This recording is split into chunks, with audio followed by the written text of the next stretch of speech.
All right, well, good evening, everyone, and thank you for watching our special election night coverage.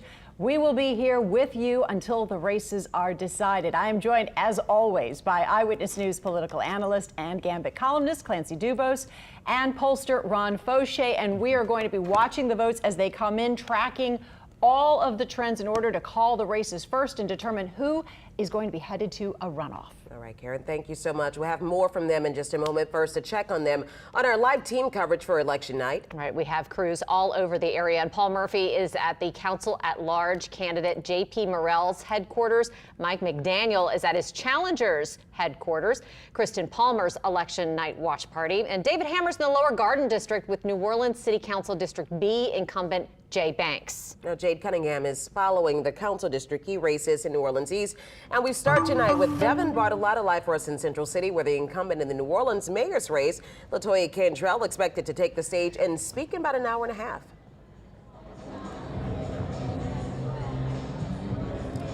Yeah, we're at Zoni Mash Beer Project, where the mayor is expecting that this will be a victory party tonight. People are just starting to arrive at the front door here, kind of behind our camera. So let me give you a look at the stage. There are 13 others running for mayor, but no major challengers to her seat.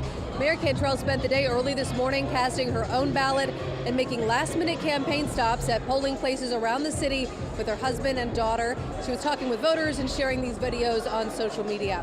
Cantrell calls her experience as mayor battle-tested leadership. She's gotten some criticism for her handling of the major issues New Orleans has dealt with the last 3 years, but she says on social media that she is just getting started, making progress for the city. Now, the mayor does have a speech planned for this evening. She will be expected to take the stage as soon as the race is called tonight. The event here is just getting started, and we'll be checking in throughout the night. For now, we're going to send it back to you. All right, we look forward to your reports tonight, Devin. Thank you. Mike McDaniel is joining us from one of the other hot races tonight, Kristen Palmer's election night watch party, pretty close to our Rampart Street studios. Mike? Yeah, if I knock on the door, I think you're going to be able to hear me. Of course, supporters are starting to show up here at American Townhouse in the French Quarter, where Kristen Palmer is having that watch party. Take a look behind me. The Treme Brass Band is going to be performing here pretty soon. There's a lot of food, there's a lot of entertainment, and by the end of the night, this campaign hopes to add a campaign victory to this party. There are a lot of eyes on this race, as you kind of mentioned there, because of how close it is expected to be. Palmer is the current District C councilwoman, with eyes on the at-large seat vacated by Jason Williams when he became district attorney. Now, Palmer voted early, so she spent this morning with about 200 voters and volunteers making phone calls and walking neighborhoods, trying to make sure as many supporters as possible got out to the polls. Palmer says her campaign has invested a lot of resources in the field because she knows this is not going to be an easy race to win, going up against two other candidates, most notably former State Senator J.P. Morrell. When I spoke to her a little bit earlier, she told me there was a concern of low voter turnout tonight, and that's one of the reasons why it was so important for her campaign to get to work early this morning. They just hope all of that work turns into a bit of a celebration tonight. And of course, we will be following it all for you. Live from the French Quarter, Mike McDaniel, Eyewitness News. Mike, thank you so much. Right now, we're going to go to Paul Murphy. He is at the J.P. Morrell election night watch party, continuing our team coverage. And we are at the NOLA Art Bar in the Marigny for J.P. Morrell's election watch party. He, of course, is running for an open seat, at-large seat on the New Orleans City Council in a very hotly contested race. As you can see, this party is just getting started, but it has been a very busy day for the former state senator. He started early at his campaign headquarters, where he rallied his troops. His spokesman said the plan was to head out across the city waving signs and working hard to turn out the last-minute vote. The campaign was expecting to see support in just about every neighborhood and demographic in New Orleans. Morrell's team will be watching closely as the vote is counted, particularly the vote in his opponent Kristen Palmer's council district. That district runs from Algiers across the river through the French Quarter, and how well he does in Palmer's backyard could make a huge difference in whether J.P. Morrell wins on a first ballot or is forced into a runoff. And of course, the voter turnout was very low today. Some of the political analysts saying that it might even be in the 20-something%, and that could also play a major role in the outcome of these races tonight. And we're live in the Marigny at the J.P. Morrell Watch Party. Paul Murphy, Eyewitness News. All right, Paul, thank you so much. And Jade Cunningham is going to be joining us live in just a moment. She's at Cindy Wen's watch party. Of course, Cindy Wen squaring off with former City Council member Oliver Thomas. So that is a hotly contested race as well. Jade? That is a hotly contested race, and good evening, Katie, and good evening to all our viewers. We are here at Optimist Entertainment in New Orleans East. This is where Cindy Wen's watch party will be held for the election night, and actually is a very fitting place to have her party, since this is one of the businesses that she helped bring to this area, something that she is calling a win. Now, they still are kind of setting things up right now. You can kind of see the sign behind me. This is where she is expected to make some sort of speech this evening, obviously a speech of victory, as they hope. But just talking to some of the people and some of the people setting up and looking at, their emotions, they are feeling very optimistic tonight. There are 6 people who are vying for the council member District D seat. It's going to be interesting to see who comes out on top. Reporting live, Jay Cunningham, Eyewitness News. Jay, thank you so much. And we continue our team coverage with David Hammer. He is over in the Garden District with Jay Banks' election night watch party. Yeah, good evening, Cherise. People are starting to trickle in here at Prime NOLA on Magazine Street at Councilman Jay Banks' party. And Councilman Banks is expecting to have a tough competition from 3 challengers: Wesley Harris, Rella Zaplatal, and Roz Reed Thibodeau. Harris and Zaplatal have both outraised and have better funded campaigns going into 10 days before this primary. And so there's an expectation that he's going to have to face a runoff. Wesley Harris seems to be in the better position, although Zaplatal has actually loaned herself $200,000 and outspent everybody $75,000 so far online and with advertising. And they've been attacking Banks on his record with streets in the district, and also the fact that he's got ties, very deep ties to Entergy, and concerns about Entergy's performance, of course, in Hurricane Ida. But we'll be watching the returns as they come in. For now, reporting from the Lower Garden District, David Hammer, Eyewitness News.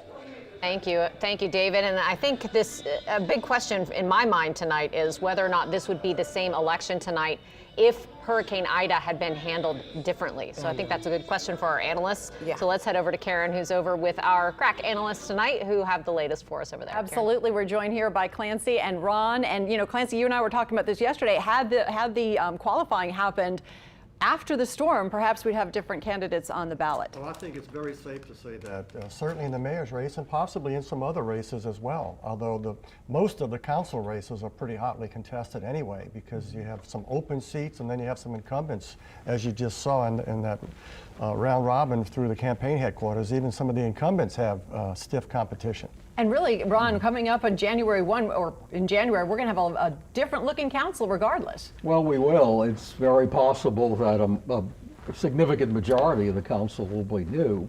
And it's also highly likely that most of the members of the council will be running for mayor from 4 years from the House. So the political dynamics will be very different the next 4 years. All right, and Division 1, I know one of the at-large seats, when you're talking about looking ahead at who might be running for mayor, do we think that Helena Moreno's got it tonight for Division 1 handily? Oh yeah, we can call that one right now, and we can also call that she's going to be running for mayor. At least she's planning to. She's been talking about it openly to people that she's close to. It's the worst kept political secret in town. Right.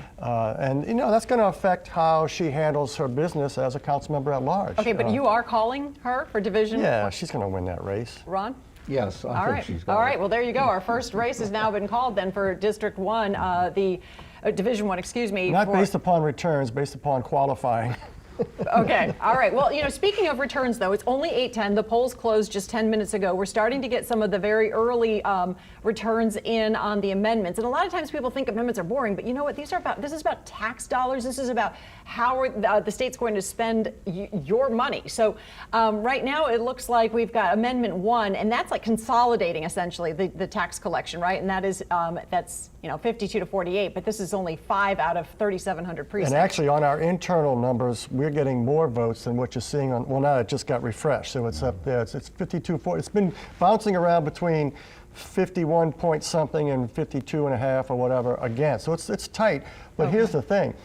all of these numbers are coming in from outside New Orleans, where the turnout is pretty low, and these are pretty much almost exclusively early voting results from parishes outside New Orleans. Well, let's talk where the about turnout's that. very low, because in many parishes, this is the only thing on the ballot, those 4 constitutional amendments. And if it's losing there in New Orleans, where the mayor came out very heavily against it and spent money against it, you know, obviously there's a lot of precincts out there.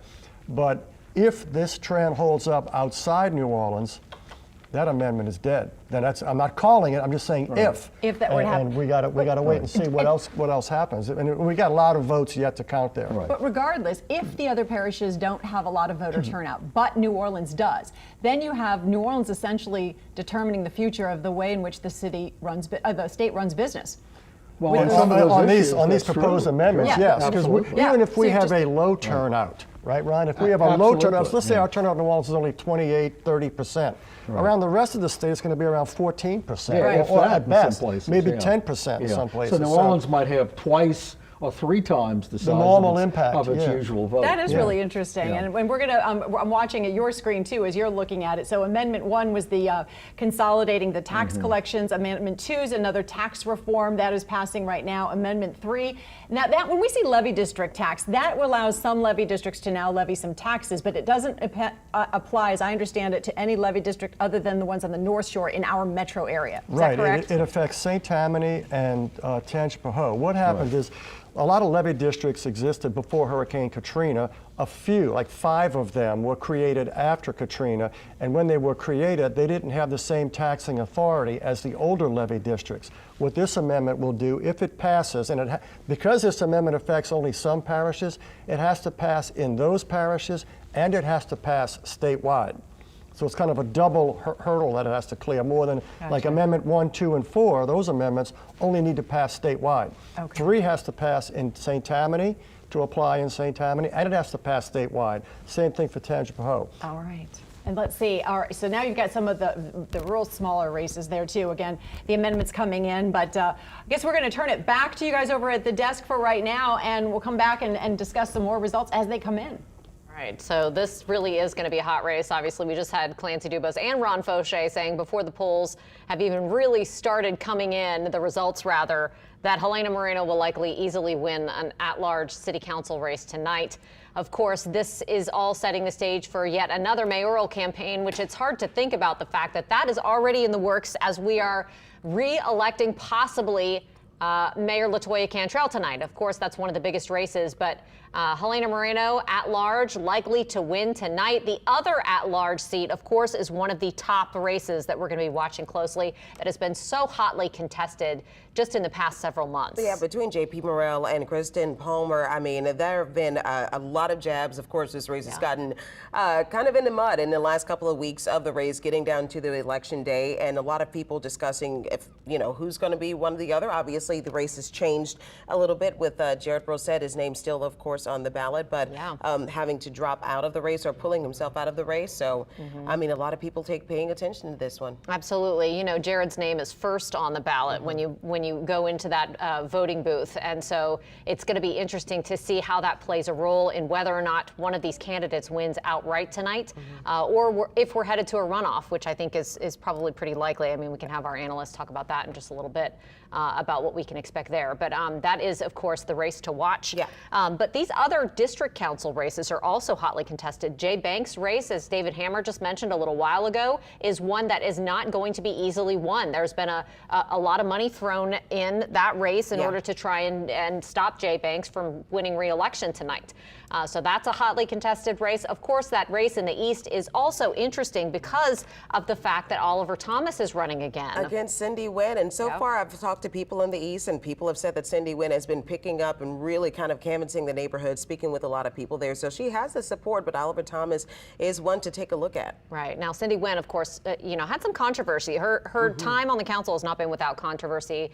We heard just recently that the term astroturfing and that whole Entergy controversy actually got the word in the dictionary this year. But that, of course, is related to Entergy. And then there were some questions about her involvement with Entergy, her businesses and things, whenever that New Orleans East power plant was being built. And then, of course, we just had Hurricane Ida, which made a lot of people say, well, why did we even build that plant? Because we weren't able to get power here for so long after the storm. So, again, her race not without controversy, her time on the council not without controversy. And now you have Oliver Thomas in that race, which is interesting on its own. Right. He, at one point in his career, was considered a favorite to be the mayor of New Orleans. And then, of course, instead, he ended up in federal prison. So that's been interesting. And now, of course, he has a very popular radio show. And he is a man of a million careers. Yeah, he is. He is. And Yeah. right now stepping down from that radio show to take over this race, and could be permanently if he does take the seat. All right, we're going to continue our coverage in campaign 2021 in just a few minutes. We'll be right back.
All right, welcome back to our campaign 2021 coverage, election night coverage. The polls closed 20 minutes ago. We are joined here by Clancy Dubose and Ron Fauché, and we've got a lot of, we've got the mayor's race, we've got the council race.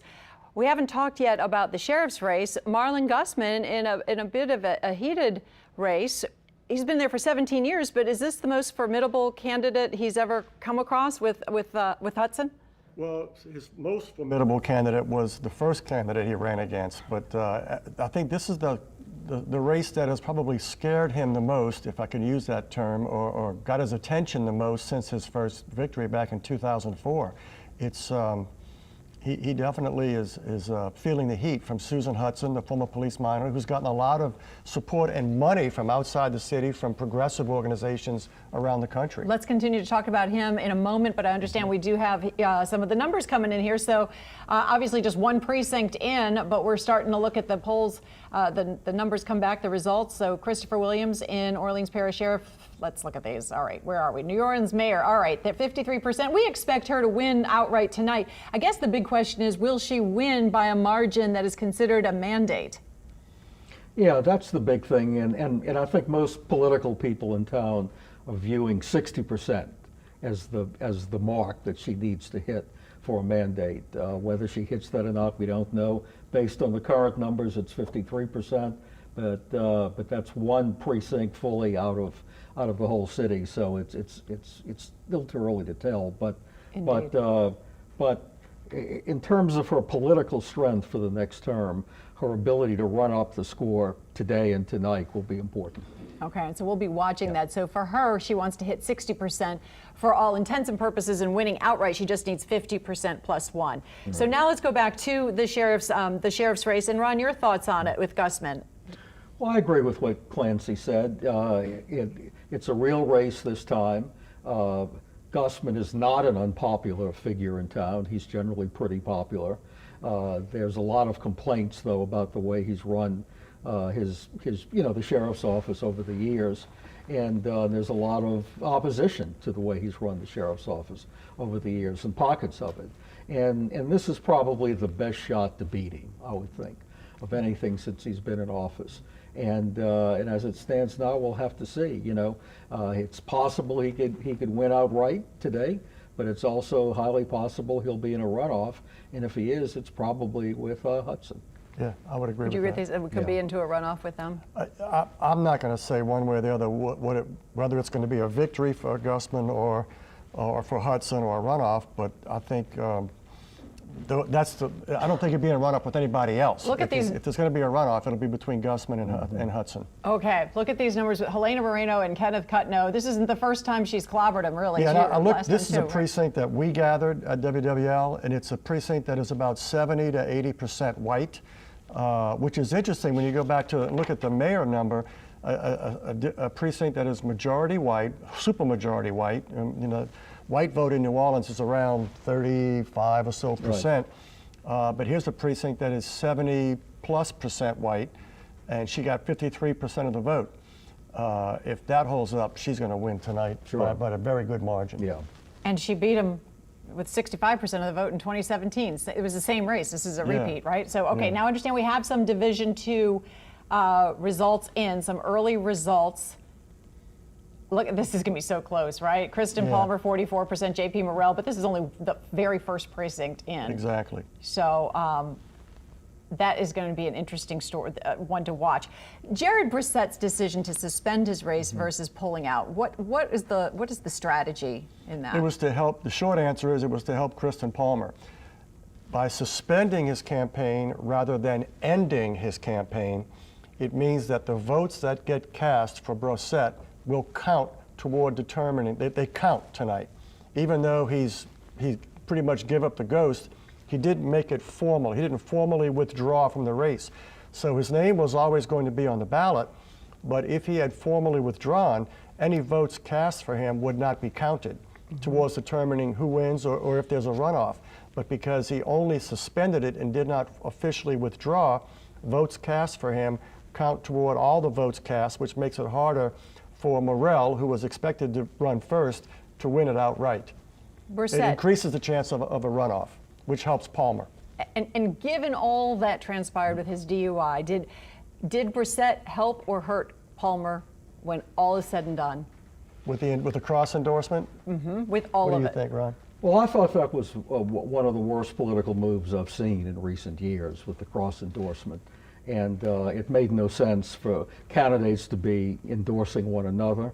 It would have been fine if they had worked together to attack another candidate, but it just didn't make any sense. It was a strange thing. And then, as it worked out in the end, Kristen Palmer was sitting there with an endorsement of Jared Brissett at a time when he was effectively, ending his campaign. So it didn't look good for her. It wasn't a good move, I don't think, for either one of them. Yeah, and especially after he got arrested. Who wants to have an endorsement from a politician who just got arrested? It didn't make sense.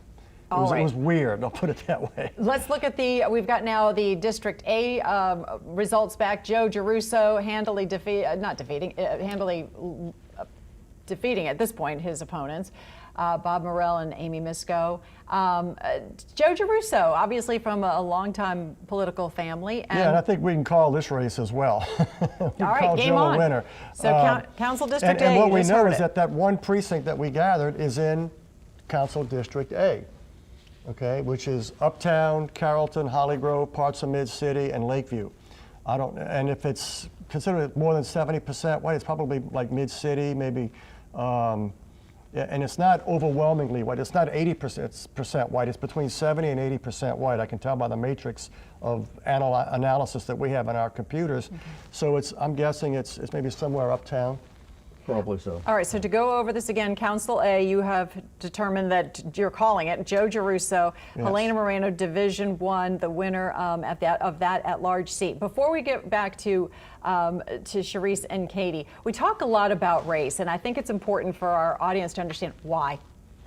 Well, because it's a factor, and when you analyze, when you look at political races, going back historically, all the way to as long as we've been able to talk about races, going back elections, going back to the 1800s, you talk about geography, you talk about race, since black people have been able to vote in large numbers, especially in the South since the 1960s, it has been a factor, not an issue, it's just a factor because although less so today because of modern technology and social media and mass media, you can't give one message to one group and another message to another group, but there was a time when you could, and politicians often did that. But the issues don't always redound among white, they don't often resonate the same among black voters and white voters. Sometimes the crime is an issue that cuts across all metrics, all parts of the matrix. And, but other things, maybe not necessarily so. Some people care more about economic development or employment or affordable housing is one that resonates more among black voters than white voters. And potholes and streets may be a little more among white voters than black voters. So it's just a way of looking at things and analyzing things. And when politicians run, they look at where their strengths are. They look at where they live. Right. Are they black or white? What kind of issues do they stand for? Who do those issues appeal to? And, it's just part of slicing and dicing it. And it's among many demographic factors that you consider as you're making your projections. I just wanted to make sure that the audience understood that too. All right, Katie and Sharice, back to you for a moment. All right. Karen, thank you so much. All right, we have Paul Murphy that's standing by. Of course, we have a team that's across all of the watch parties tonight. Paul Murphy standing by at the one of the hotly contested races for council at large, candidate J.P. Morell. And right now, so far, with only, 1% or 2% of precincts reporting, it looks like Kristen Palmer's in the lead, but J.P. Morell, again, that's only 1 or 2%, Paul. Right, slim margin. Yeah, we're here at the NOLA Art Bar in the Marigny, and I'm standing here with James Baker, who is the campaign manager for J.P. Morell. And we just talked about the early numbers. I say early, the 1% that showed Kristen Palmer with 44%, J.P. with 41%. You make anything out of those early numbers? No, don't make anything out of it. It's still early. We're still very hopeful that the citizens of New Orleans know who the better choice is in the city council at large race. And with Brissett at this point, with 1% in, getting 4%, what type of factor do you expect that to be? Because, of course, he suspended his campaign, but his votes still count. Well, Jared Brissett is an established politician here in the city of New Orleans, so we figured he would get a substantial amount of votes. But again, we're still hopeful that we're going to lead at the end, and we're hopeful that we will be victorious. Talk a little bit about the candidates' final day on the election on the campaign trail. Very busy. We started out this morning about 6 o'clock and ran all the way through till 7:30, 8 o'clock tonight. So here we are. Just jumping out of the car, waving signs, trying to turn out that last-minute vote? Shaking hands, talking to the voters, and having fun doing it. This is what he loves. This is what he lives for. So giving the people of New Orleans what they need, and hopefully the citizens of New Orleans actually knows exactly what they're getting when they get with JP. What are you guys going to be watching tonight? What are the keys here that are going to tell you whether it's a first ballot win or a runoff? What are the things that you're looking for? Where does JP need to do well to win on that first ballot? Well, these are 3 established candidates. So JP needs to do well in his strong suits. All of the stronger precincts, all the stronger places where he has his strengths, mainly C, D, and E. District C, D, and E, and obviously in B. So we just trying to play to our base, people who have already had confidence in JP. He's previously served in the legislature, so that's our strengths, and we're just looking forward to see what we need to strengthen for possible runoff. And what establishes JP, and how does he stand out in this race? The work. He's done work for 14, 16 years in the legislature with unanimous juries. We're pushing the age back of convictions for 16-year-olds instead of 16s, it's 18-year-olds. He's done the work. We have 2 other candidates who've been in office for 8 years, and some of the work hasn't been done. The citizens of New Orleans need better. JP is the better choice. And as we stand here, how are you handicapping this race tonight? Handicapping it? Explain. What do you expect? Are you expecting a first ballot win, or are you expecting a runoff? We are preparing for a runoff. We're preparing for a runoff. If anything else happens, we'll be happy with it. But we're happy. We're expecting a runoff, and we're expecting actually to lead the pack. So. Great, thank you. James Baker, the campaign manager for JP Morrell. Thanks for joining us again. So there you heard it. They are expecting a runoff in this race, so we'll wait and see as the votes counted. We're live at JP Morrell's election watch party in the Marigny. Paul Murphy, Eyewitness News. Okay, Paul, thanks so much. Of course, that is one of the main races to watch tonight. Yeah. I'm interested to see how that unfolds, especially with the extra candidates in the race who are no longer really running, and just, of course, with the political history associated with JP Morrell and Kristen Palmer. Well, you know, we heard from our political analysts, but we've said that we expected a runoff, and we've heard it right there from JP Morrell's own campaign manager that they expect a runoff to happen here as well. So, of course, we're going to keep our eye on this. So far, we have only about 2% of precincts reporting, and right now, let's take a look at what's happening with New Orleans City Council District D.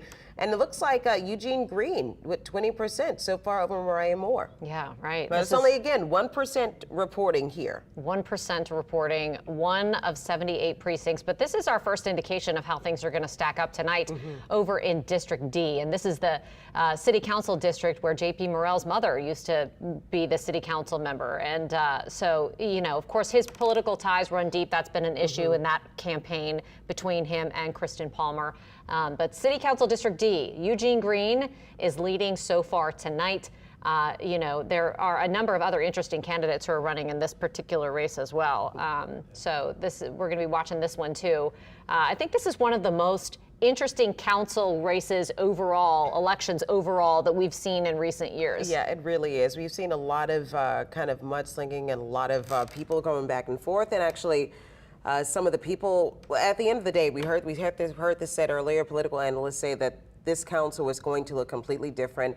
And we can also get a taste of what we can get from our next mayor as well from this council. Right, and that's already on election night when LaToya Cantrell is up for her second term tonight. Right. We're already talking about 4 years from now, which is unusual, but not out of the question for us to be doing that. So that's our first glimpse at City Council District D tonight. Of course, we did see JP Morrell's numbers there, flip-flopping him and Kristen Palmer as we got another precinct in. These precincts tend to trickle in New Orleans, and it's interesting tonight. Of course, Arthur Morrell, this is his last election running things as clerk of criminal court because he's not running for re-election. And of course, that's another hotly contested race that is on the ballot tonight. All right, right now we're going to go over to, are we going over to Karen right now with our political analyst? Karen Swinson standing by, just taking a look at some of the races that are happening here. Just in the moments that we've been speaking just about the race between Kristen Palmer and JP Morrell, this has switched up.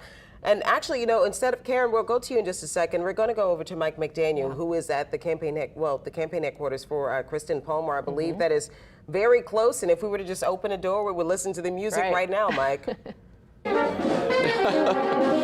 Can you hear this in the studio? I think since we just share a wall here, you should be able to hear all of this. This is a lot of fun. People are having a really good time. There's a lot of folks starting to show up here on the courtyard here at American Townhouse to support Kristen Palmer. There's food off to my right. There's a lot of champagne, a lot of celebration. And of course, they're hoping for a victory to add to this party. And I have a table of supporters right over here. So I'm just going to pop in and ask, you know, why is Kristen the candidate for you guys?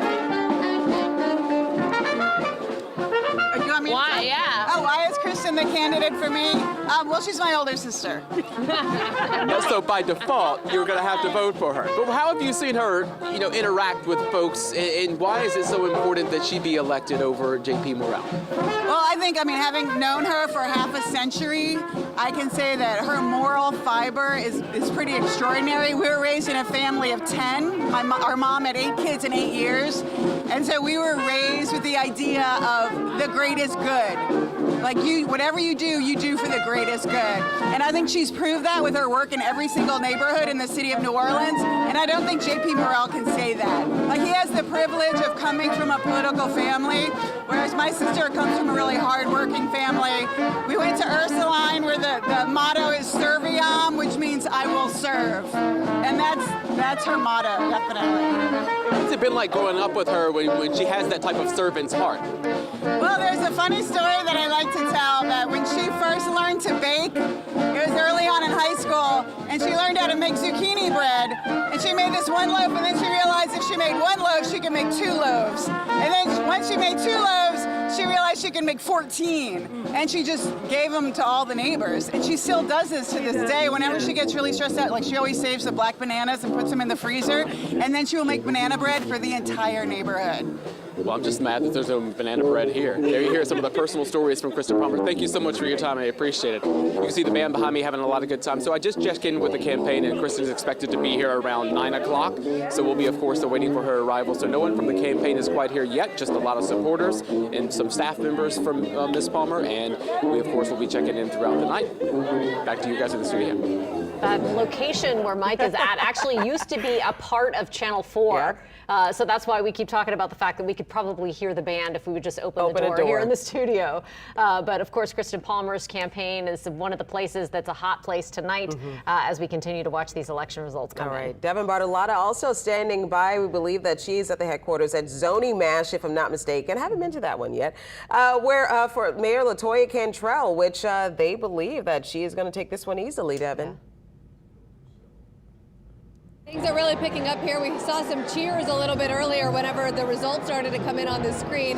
But I'm here with Bill Roussel. He was a political strategist on LaToya Cantrell's campaign. Can you tell us how this campaign was and how did it compare to the first time that she ran for this seat? Well, it was a lot different than the first time. She's got a track record. She has shown the people of New Orleans what she can do and how well she can do it. So we felt good all through this campaign. We had to push it back when Ida came to visit, but that only gave us more time to get our message out and let people understand LaToya Cantrell has done a fantastic job and she's ready to do some more. When you talk about what we're expecting tonight, there are 13 challengers to this seat, but as we've seen, they have not gotten a huge turnout for voters. What are you expecting to see this evening? The turnout is sparse. We've been hearing that people have gone to Nashville for the football game and Baton Rouge for Southern and LSU. But a lot of people voted early. I think we're going to probably be in the 30s, and I think LaToya's going to win. What has she been saying about what she's hoping to do going forward? What will the strategy be from tonight on if she is reelected? New Orleans is uniquely positioned to take advantage of the infrastructure money coming from the government. We have our designs done. We're ready to move forward so that we can really fix everything that needs to be fixed in the city. We have crime problems, and she's done a lot to try and start about preventing crime before it gets to the point where you have to go and capture somebody. So she'll be working on those 2 things for certain. But there are a lot of other things. I mean, we got to get the trash done. We got to get it done right. And we got to prepare the city for the future. climate change has made everything different. And we got to figure out ways that we can be a sustainable, resilient city, even as the 100-year storms come every 15 years. We got to figure out how to do this better. And we got to get the electricity straight, too. From a political strategy standpoint, did anything change in her message after the hurricane when we did see so many issues with the trash and things like that?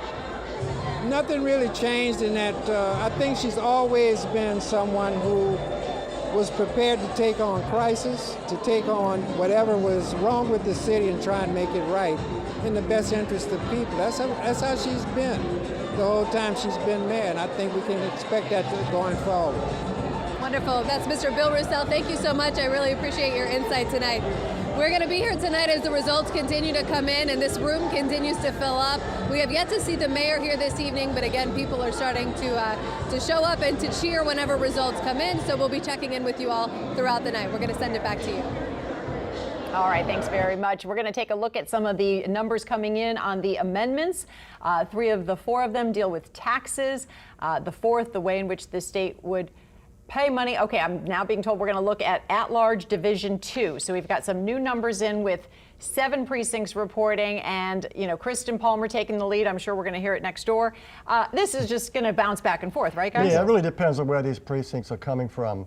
When you consider that we have 351 precincts in New Orleans, we need to get somewhere close to 100 precincts before we can say, okay, now we're starting to get some citywide. And even then, they probably have 0 from Algiers, which is Palmer's base, and almost 0 from New Orleans East, which is going to be more part of Morell's base. So depending on how close it is, this could go down to the wire. Were you surprised when you were looking at this earlier that Bart Everson was doing as well as he is doing so far? Well, no, we're talking about just a handful of precincts reporting. But now if the trend were to continue, would you be surprised? Yes. By Bart? Yes. Yeah. I would be, I because would. he really didn't do any campaign. Not a lot of, but that could almost be a protest vote. It could because be, there was a lot of, I hate to say mudslinging, but there was a lot of. There were a lot of voters that didn't want either one of the top. A lot of negative campaigning there, a lot of attacks from all camps. All right, gentlemen, let's talk about the Orleans sheriff's race. Marlon Gusman trailing at this point. Yeah, but we don't have a lot of black precincts reporting yet. And so tell us where these are coming from. I can't say exactly where, but I can tell you what the demographic makeup is. And this gets back to your earlier point about black and white voter, because sometimes black and white voters vote the same way, and sometimes they don't. Okay. So it's just one way of analyzing it. But the precincts that we're seeing right now are from precincts that are majority white. Okay. There was only one precinct that I saw that. And I'm going to look at it here while we talk. So is this surprising or not? It is not surprising, because when you look at I think when we start getting votes from precincts that are 70% or more African American, you're going to see Gusman skyrocket and move past so it. we don't want to read too much into these numbers, because right now it looks like, whoa, what's going on there? Okay. Council C, I understand we've got some numbers coming in from Council C, and this is the race in which you've got 7 people vying for Kristen Palmer's old seat. Now she was term limited, so she's going for the at-large seat. And at this point, it looks like Freddie King has got the lead. He had basically every endorsement in town, though, so not a surprise here. But I'll tell you what's interesting to me, 3 precincts, and you've got 400. You got maybe 400 votes cast. Not a lot, and not even 400 votes cast out of 3 precincts. So it's not a big turnout. But it doesn't surprise me that Freddie King is running first, and we'll know more as we get more of those. It's a district that includes all of Algiers, the French Quarter, Faubourg-Marigny, and Bywater, and a little bit of Tremé, and a little bit of what's called New Bywater, I guess, New Marigny on the north side of St. Claude Avenue. But Algiers constitutes the overwhelming majority of the votes cast in that district, both geographically and in terms of numbers of voters, which is why the person who wins this seat is typically from Algiers. And that's the base of Freddie King and most of the candidates in that race. All right, looks like they've already switched. We were talking about Council B now, and Jay Banks, wow, look at this. But this really, again. that's a district, and Ron, jump in on here, Sure. But that district has changed dramatically in the last 4 years. 4 years ago, it was almost even in terms of black and white voter registration. It wasn't 50-50, it was like 47, and about 6% other. Now it's almost 48% white, not quite 43% African American, and about 9% other. And you have 3 women and 1 man. The incumbent is an African American man, 3 women challengers, 2 of whom are white, 1 of whom is black. And this probably comes from, I would guess, between St. Charles Avenue and the river. I'll put it that way, right? Right. From the Garden District and area. Harris is the candidate who is likely to be able to cross the racial line, where she can get, a significant number of both white and black votes. Banks is more likely to get black votes, but some white votes. Yes. And the other candidates would tend to get more white votes. And a lot of time, though, a campaign is a function of money. Jay Banks didn't have a lot, and then all of a sudden you hear about Rella putting in $200,000 of her own money. Well, she had put it in there a while ago, but she spent it heavily in the last couple of weeks of the campaign, which I think is wise because a lot of voters weren't really paying that close attention. Although in District B, they maybe were because it is the most geographically compact district. When you look at the others, A stretches from, Riverbend all the way out to the lakefront, almost the lakefront through Lakeview. B is Central City, the Garden District, the Warehouse District, Holly Grove, and the Xavier area, and Broadmoor. And it's a pretty tightly, almost not quite perfectly round, but the closest to round of any of the districts. Whereas D stretches from West End all the way down to almost St. Claude Avenue. E is all of East New Orleans. C we talked about already. Yeah. So it's a district where everybody knows everybody, kind of, because it's not that far flung. And it's been that way for 40 years.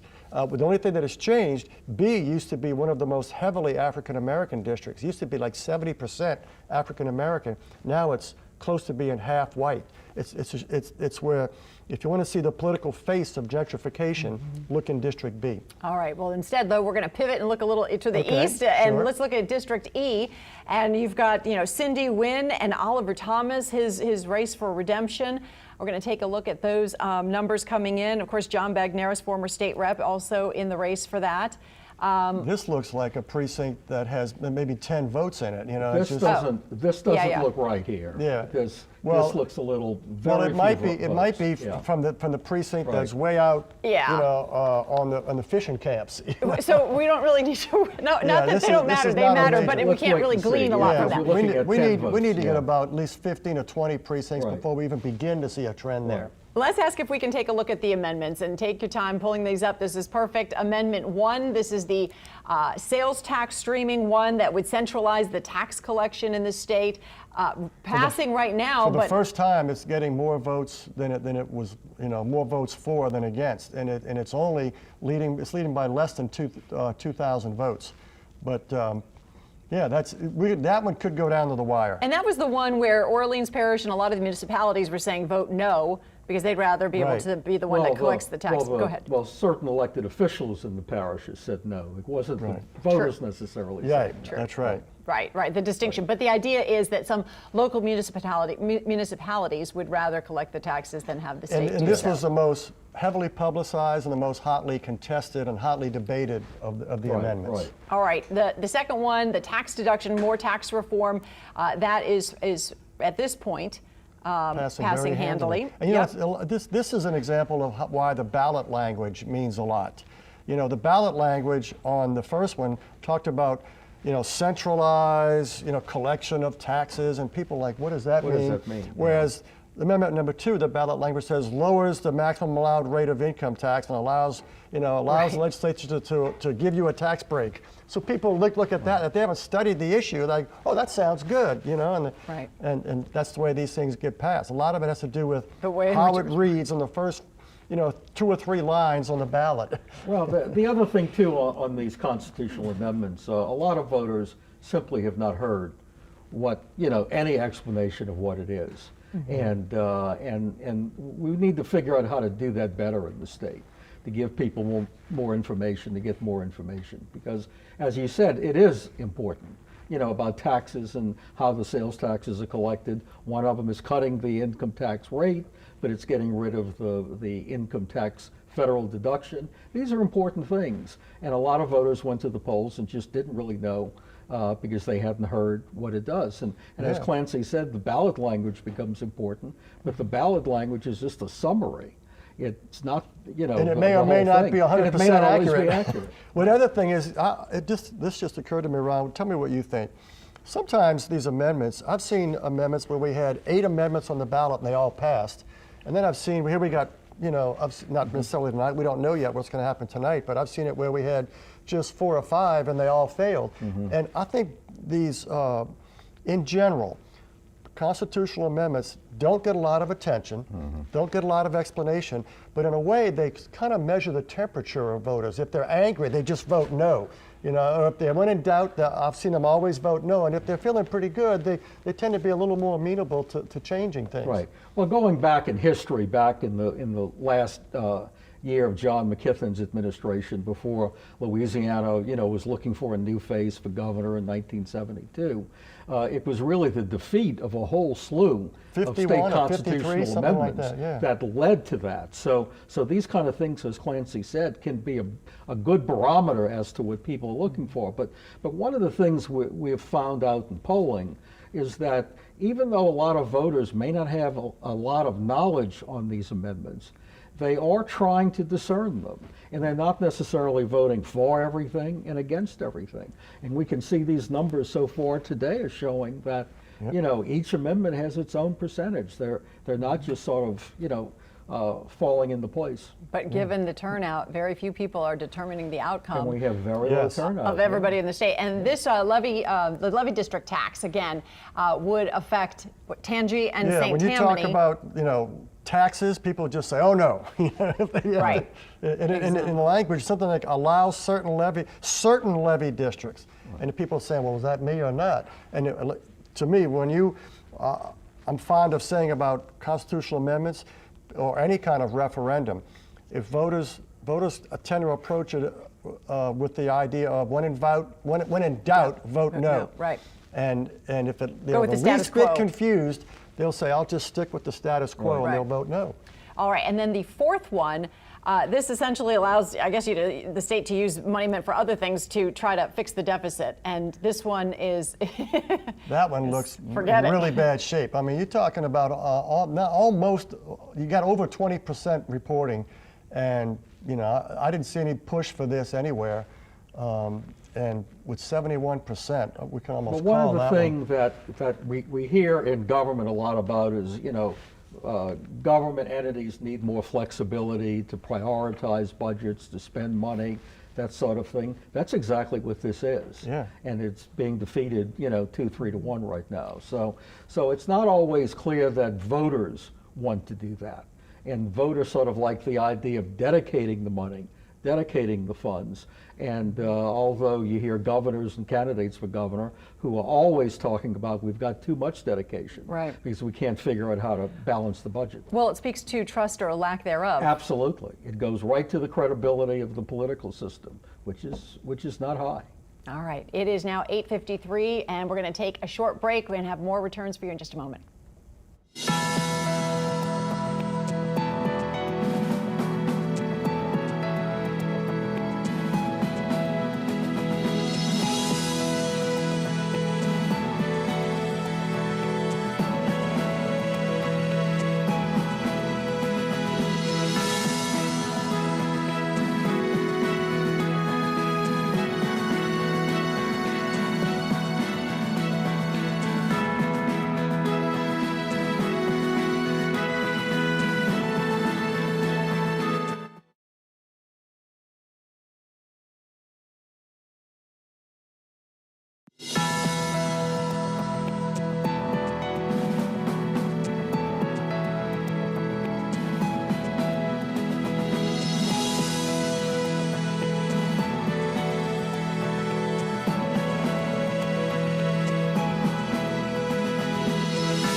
Welcome back to our 2021 campaign coverage. Mostly in the city of New Orleans are where the hot races are tonight. And of course, a lot of those are involving the New Orleans City Council. District E is out in New Orleans East, and that area has two very interesting candidates in the race tonight. Of course, Cindy Wen, who is the incumbent in the race, and former City Council member Oliver Thomas, who is running out there tonight. Not a lot of results in yet so far, but we do want to check in with them. Yeah, she has 5 contenders in total. We'll get to Jade Cunningham right now, who is at Cindy Wen's watch party tonight. Obviously, a big topic of conversation when it comes to this race, Jade, is the lack or thereof of private investment and economic development when it comes to the New Orleans East area and to the Lower 9, which is all covered in District E. Yeah, that's a huge topic, not just among Cindy Wen, but also among the other 5 candidates, as well as bringing more businesses to this area. You know, again, we are here at Optimus Entertainment, where there is a lot happening here. There's a bunch of families and kids, and it's a place that is very close to Cindy Wen because she helped bring it here. She said there was really no other place she would rather have her watch party tonight. Because her constituents have and always will be very important to her and a top priority. So she really wanted to be here amongst the people of her district. She also has her family by her side, which she is very excited about. We were able to speak with Wen just a bit ago as she arrived here. She tells us she is feeling very good and excited to see what the evening brings. She says she has always put this district and people first and is ready to keep the momentum going, doing what's best for the area. So you can take a listen to a little bit about what she had to say. I'm feeling really great, and because we've been working since day one. We haven't stopped working since we've been in office. Today was about getting the message out, about really reminding people like, hey, there's still work that needs to be done, but what you have for the past 3.5 years has been promises that has been delivered. Accessibility, accountability, and honesty and transparency has been delivered since day one. And so I feel great. This morning, got up, went to church. I got a little bit antsy about 8:30, and then so I said, you know what, I gotta calm my nerve down. And then I went and supported the Einstein Charter School community cleanup. Things that I enjoy doing, really connecting with the people, and that's something that we're gonna continue to do for the next 4 years.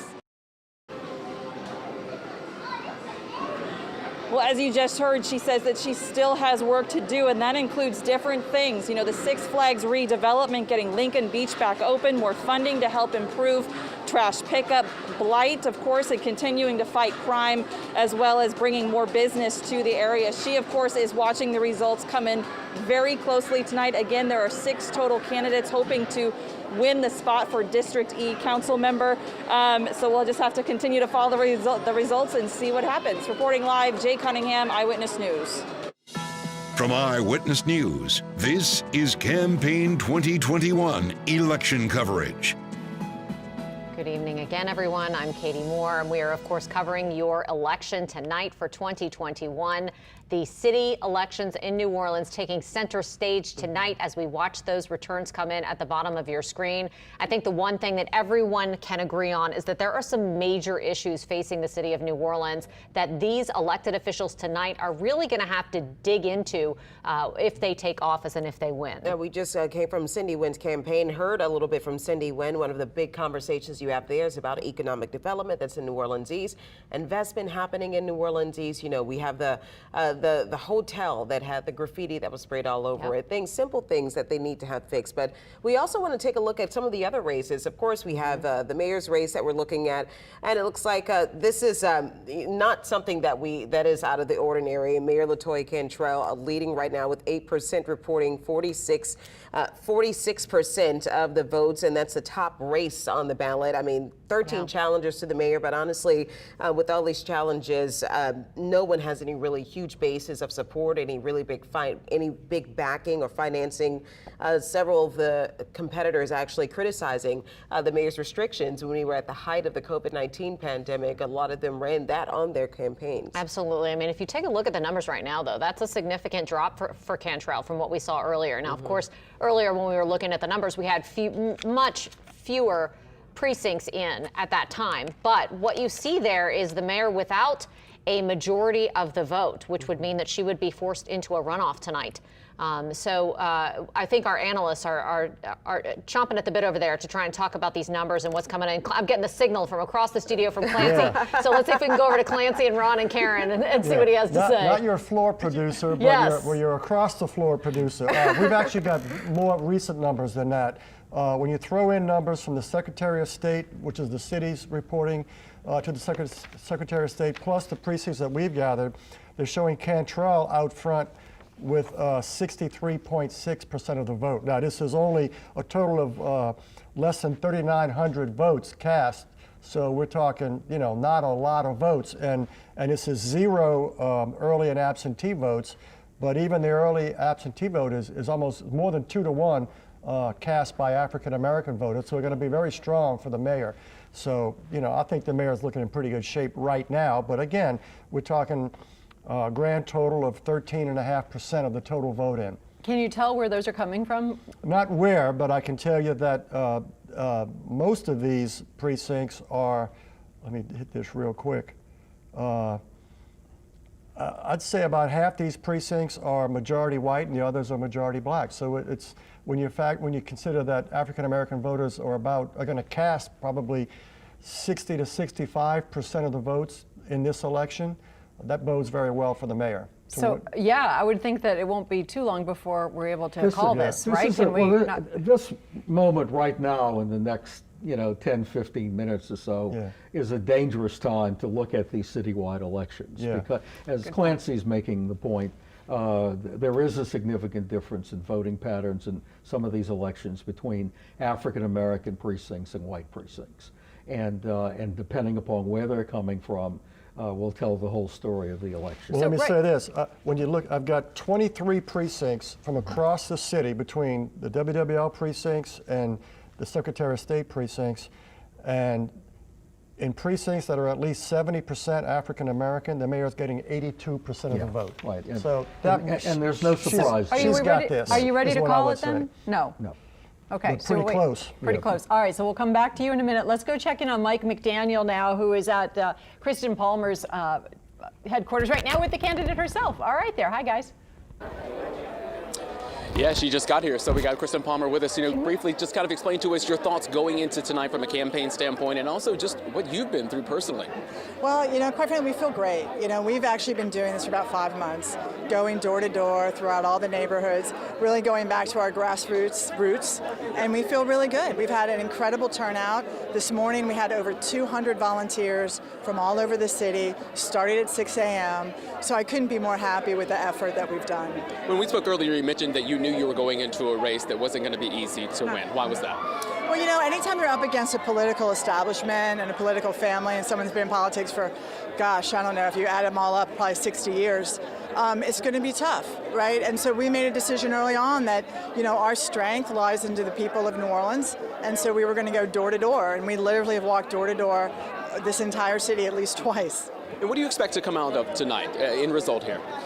It's too early to tell. I mean, I do know what my feelings are is that we've done a tremendous job. I have an incredible cadre of volunteers that have been working with us. And so I look at this as a win either way it comes out.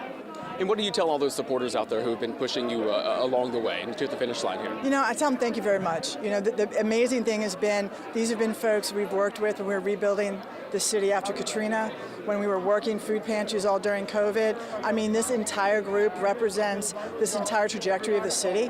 We have people from every single walk of life, every single corner of the city have come out to show support, and I gather so much strength for them, and I just couldn't be happier. And you could go right back to District C, but why the need or want or desire to go to at-large? Why the importance of such a position? We are having such a hard time in the city of New Orleans right now when we talk about quality of life issues. And it's at the district council level where we are in there every day fighting for the district, fighting for these issues. We see violent crime and what it's done to our communities. We see the issues of housing, of transportation, and every day we're out there fighting. And we need that perspective at large. We need people in office that understand what every New Orleanian is going through, and that's why I ran. And just what has been your challenge or concern going through this campaign? To make sure I can touch enough people. I think anytime you run a campaign, it's really important to listen. And it's really important to make sure that you really dig deep and you talk to everybody within every neighborhood. And so obviously, this is a citywide. This is the first time I've done something this large. So it's been really important that we do that. Mr. Palmer, best of luck tonight. Thank you so much. I appreciate your time. I'll let you get back to your party. Thank you so much. Of course, we'll be tracking everything along the way, touching back in with Kristen Palmer, and as those results come in. Reporting live from the French Quarter, Mike McDaniel, Eyewitness News. Guys. All right, Mike, thank you very much. And let's take a look at the numbers as we discuss this particular race. J.P. Morrell with 50%. He needs 50% plus one vote to win it outright tonight. Thoughts? He's bumping up at 50% right there. I got a little bit more numbers on my computer, 49.4. I think as we get more numbers in, we'll know, but I think he's going to come very close to winning it outright if he doesn't win it outright. Is that tonight. surprising to you? No. He was always the front runner, which is why, although Ron said it was very unusual, in fact, when he and I talked privately, it was like words like weird and crazy, when you saw Palmer and Brissett cross-endorsing each other. It's certainly unprecedented. A lot of people thought it was an act of desperation on their part, and who knows, we can, slice and dice it and analyze it like Monday morning quarterbacks, but it was aimed at trying to slow down the momentum that Morrell had built up. It was clear that everybody's poll was showing him running first, and they were trying to keep him from winning it outright. And then, of course, things happen, like the DWI arrest of Jared Brissett, and that kind of blew up that whole strategy between Palmer and Brissett. And one thing I'll say about Morrell, he kept on message. Whether you liked his message or didn't like it, he stayed on his message throughout the campaign. And Palmer went more and more on the attack. And the attacks got more and more personal in some ways to his family, which prompted Morrell to make a social media commercial in response. I was just going to ask Ron's his take too. Well, first of all, when you look at the numbers, even though we still have a way to go, this race is beginning now to take shape. It's beginning to gel. And it's now in the course. I think you're going to see Morrell in first place, hovering around 50%. And then the question is, does he get over 50? And if he doesn't, how close is Kristen Palmer to him? And that's been the dynamic of this race for a long time, and it still is. And over the next 20, 30 minutes, we'll see that continuing. But I don't think there's any question about it. Morrell is likely to run first at this stage of the game.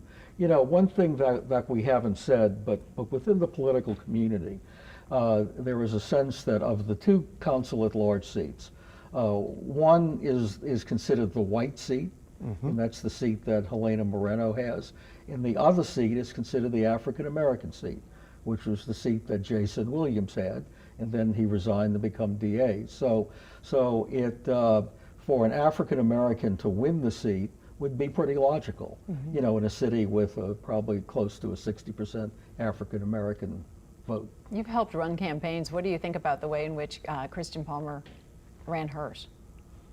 Well, she was always in a tough spot, for those reasons, and I think she did well. She ran first time citywide. And she built a citywide base, which is not always easy to do, particularly when you have pandemics and hurricanes in the middle of it. And so I'd say hats off to her for the effort she made. But it was always going to be a tough run for her. And if she's able to get into the runoff and give it another shot, then that would be really a big win for her. And if it does go to a runoff, you've got Jared Brissett, who suspended his campaign, right now pulling in 13% of the vote. Well, that's sort of an as we said before, vote against both Palmer and Morrell. You've got almost 1 out of 5 votes right now who are not voting for the two front runners. So that means they were likely, these voters were likely turned off by one or the other or both. And we see that in campaigns sometimes. Here you have somebody who basically got out of the race, and everybody knew it. It was public knowledge some weeks ago, and at least based on 61 precincts, He's getting 13% of the vote. If he hadn't had the troubles he had and hadn't gotten out of the race, I have to say I'm not sure he would be doing a whole lot better than he is right now. Because he didn't have money, he didn't have a big campaign. And he still had the previous DUI out there, which was caught on video, and it was just ugly. And tragic also. And he never overcame that. And that would have been used in the campaign. Yes. So yeah, I think Ron's right. I don't know they would have done better than 13, 14% anyway. But back to the point that Ron and I talked about half an hour ago, if he had formally withdrawn, at this point, just with these precincts in, Morell would be somewhere around 53, 54%. Right, exactly. All right, let's take let's go back to Charisse and Katie. I think we're going to talk a little bit more about some of the numbers coming in, and we'll be back in a moment. Yeah, those numbers are really starting to come in. As Ron said just a little bit ago, the last 15 minutes, it was a little dangerous to really start wondering whether or not this was an accurate representation of how things were going to come out tonight. But as he just said, things are starting to gel even in that hotly contested at-large race. All right, let's take a look at some of the numbers right now. Of course, we have Helena Moreno, which we called it earlier, I believe, 83% over Kenneth Cutno. Kenneth Cutno was a self-described community development consultant. But he is running again, I believe, if I'm not mistaken. He lost to Moreno again in 2017. But again, she is the incumbent here, and we call this race. But this was to be expected. Yes, this was expected. Both of our political analysts said, even as we were starting in the first minutes of this broadcast, that they were pretty sure that Helena Moreno was going to win this easily. So let's take a look at some of the other council division district races, rather, and work our way through those as these numbers are coming in. We've also declared Joe Giarrusso the likely winner in this race with 74% of the vote. 28 out of 80 precincts in District A coming in. This district, of course, is Lakeview and other places like that around City Park and such.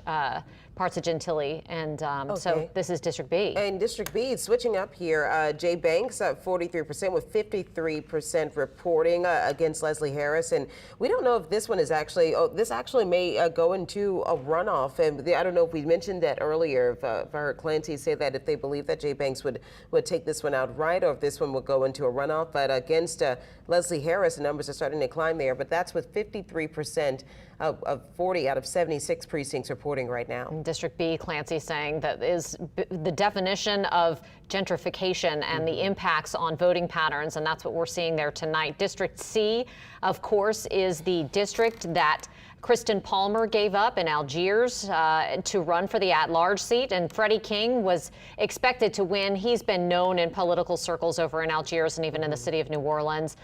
He has been sort of the front runner in that race for a while, and you can see that the numbers are reflecting that. 17 out of 64 precincts so far, with Freddie King III getting 35%, Frank Perez 19%, Alonzo Knox 15%, and Stephanie Bridges 12% so far. Again, 27% reporting so far. All right, we're still looking at some of the numbers in our Campaign 2021 coverage. Eugene Green leading it off here with 10 out of 78 precincts reporting. This is just 13%, 26% for Eugene Green, and Troy Glover with 11%, and Mariah Moore 10%. Yes, she is the first trans candidate that we've ever had run in the city of New Orleans. So this is a historic race for that fact, in addition to the fact that this was an open seat. And now you see there, Eugene Green is the front runner so far, 10 out of 78 precincts there in District D. All right, we continue to look at our numbers here. Let's see what we have next. E, do we have E that we can move on to? Right. Very few numbers have been in. Yeah, we can finally say something. Earlier we showed you numbers, they said there were only just a few votes, so the numbers looked a little off, but now we're having a better look at what Cindy Wynn is up against. So we have the incumbent Cindy Wynn with 44%. This is with 54% of the precincts supporting, 31 out of 57.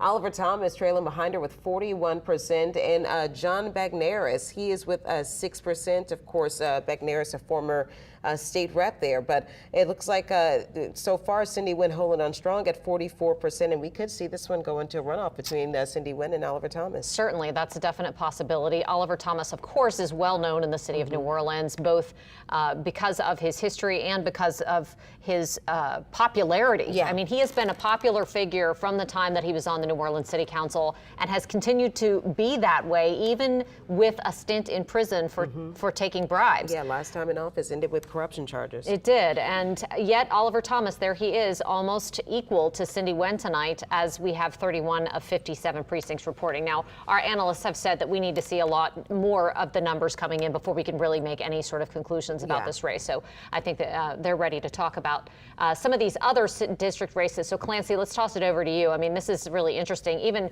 the sheriff's race here is getting, Marlon Gusman is pulling out a lot more than he was earlier tonight. Yeah, 17 You're ready to years call ago. a race? Yes, Ron and I were just chatting. We think we can call that it's going to be a runoff in District E between Cindy Wen and Oliver Thomas because they're pretty consistent. She's getting 38% of the black vote in precincts that are like 90% black, and Thomas is getting more than that. But the district is almost 90% black. It looks like they're headed for a runoff there. When you see between them, they got 85% of the vote, and it just looks like it's been steady across the district. And what do you predict moving forward? When it's both candidates will wake up tomorrow morning with 0 votes going into December 11th because you got to start all over. You can't count on. That'll be a rough and tumble runoff. Yes, I would it imagine. It really will be. Right. Yeah. All right, let's take a look at the sheriff's race. I think we were pulling those up just as you guys were ready to call District E. We'll pull up the sheriff's race in a second here. Marlon Gusman, 43%. Susan Hudson. This is what you anticipated would happen as the more and more precincts were reporting that he would make Gusman would come back up. So, nevertheless, 4% margin right now. Is this the way you anticipate it to continue going, or do you think he's going to just start skyrocketing as you predicted earlier? Well, I think he has moved up quite a bit, earlier, but and my guess is it would be unlikely for Hudson to keep that percentage. But it's also very possible, based on these numbers, that you could have a Gusman-Hudson runoff at this point. Wouldn't that be interesting? Well, except that in precincts that are 80% African American, Gusman is getting 57.5% of the vote. And that's based upon 43 precincts that we have votes from. So that's a pretty decent number. And if that holds up, he'll win it. It won't be by a whopping margin, but he'll barely win re-election. It's a race, yeah. And the support that Susan Hudson is getting, I know earlier you were saying was surprising in some respects, that it was as widespread. And in fact, in precincts that are 80% white, Gusman and Hudson are running neck and neck. She's a 1.5 ahead of him, 39.8 to 38.4. So if he gets half the white vote and 57% of the black vote, then he he's wins. got it, right. So we're about a third of the way into counting these votes, and we're just going to look. It's going to be keep looking, but I my expect to feeling. see Gusman's total go up, and I would not be surprised if he gets it. He wins with low 50s. All right, one race we haven't discussed yet is criminal district court clerk, and let's take a look at that. Austin Badon with 42%. Easily at this point, leading Patricia Boyd Robertson and Darren Lombard. It got a little nasty, though, towards the end, where he had a lot of the people coming out. It surprised me that Lombard's in third place, but we don't know where these precincts are coming from, although it's about almost a fourth of the electorate, 24% reporting. I'm not surprised that Badon's leading, but I got to tell you, probably very little of this, maybe none of it, is from Algiers. And that's where Lombard is going to run very well. Okay, because I don't know which one it was that had the commercial where the person said, "I'm praying for him, but I'm not going to vote for him." That was a commercial against Badon. Correct, not on behalf of any one candidate. So he kept talking for Lombard. Right, okay, because he kept saying the nameless, faceless people that are coming out against me, and there were all sorts of signs all over the place. But this is beginning to look like a runoff in any case, and how long do you think a real battle. It's too early to call it, though? Yeah, we need to see Algiers. Okay, so we're going to wait on calling that one. And that's going to come in late. I got to say, it's going to be one of the last things that comes in. It always is. Okay, and let's take a look at the assessor. Of course, Errol Williams, an incumbent since 2011, easily going to win this. Are you? I don't want to force your hand. How long are you going to wait? We can call this. Can we call this? Errol All Williams right. is reelected. Yeah. All right. Assessor Errol Williams, reelected for another term. He's been there for 10 years, and he will continue in that seat as Orleans Parish Assessor. All right, so we have called that.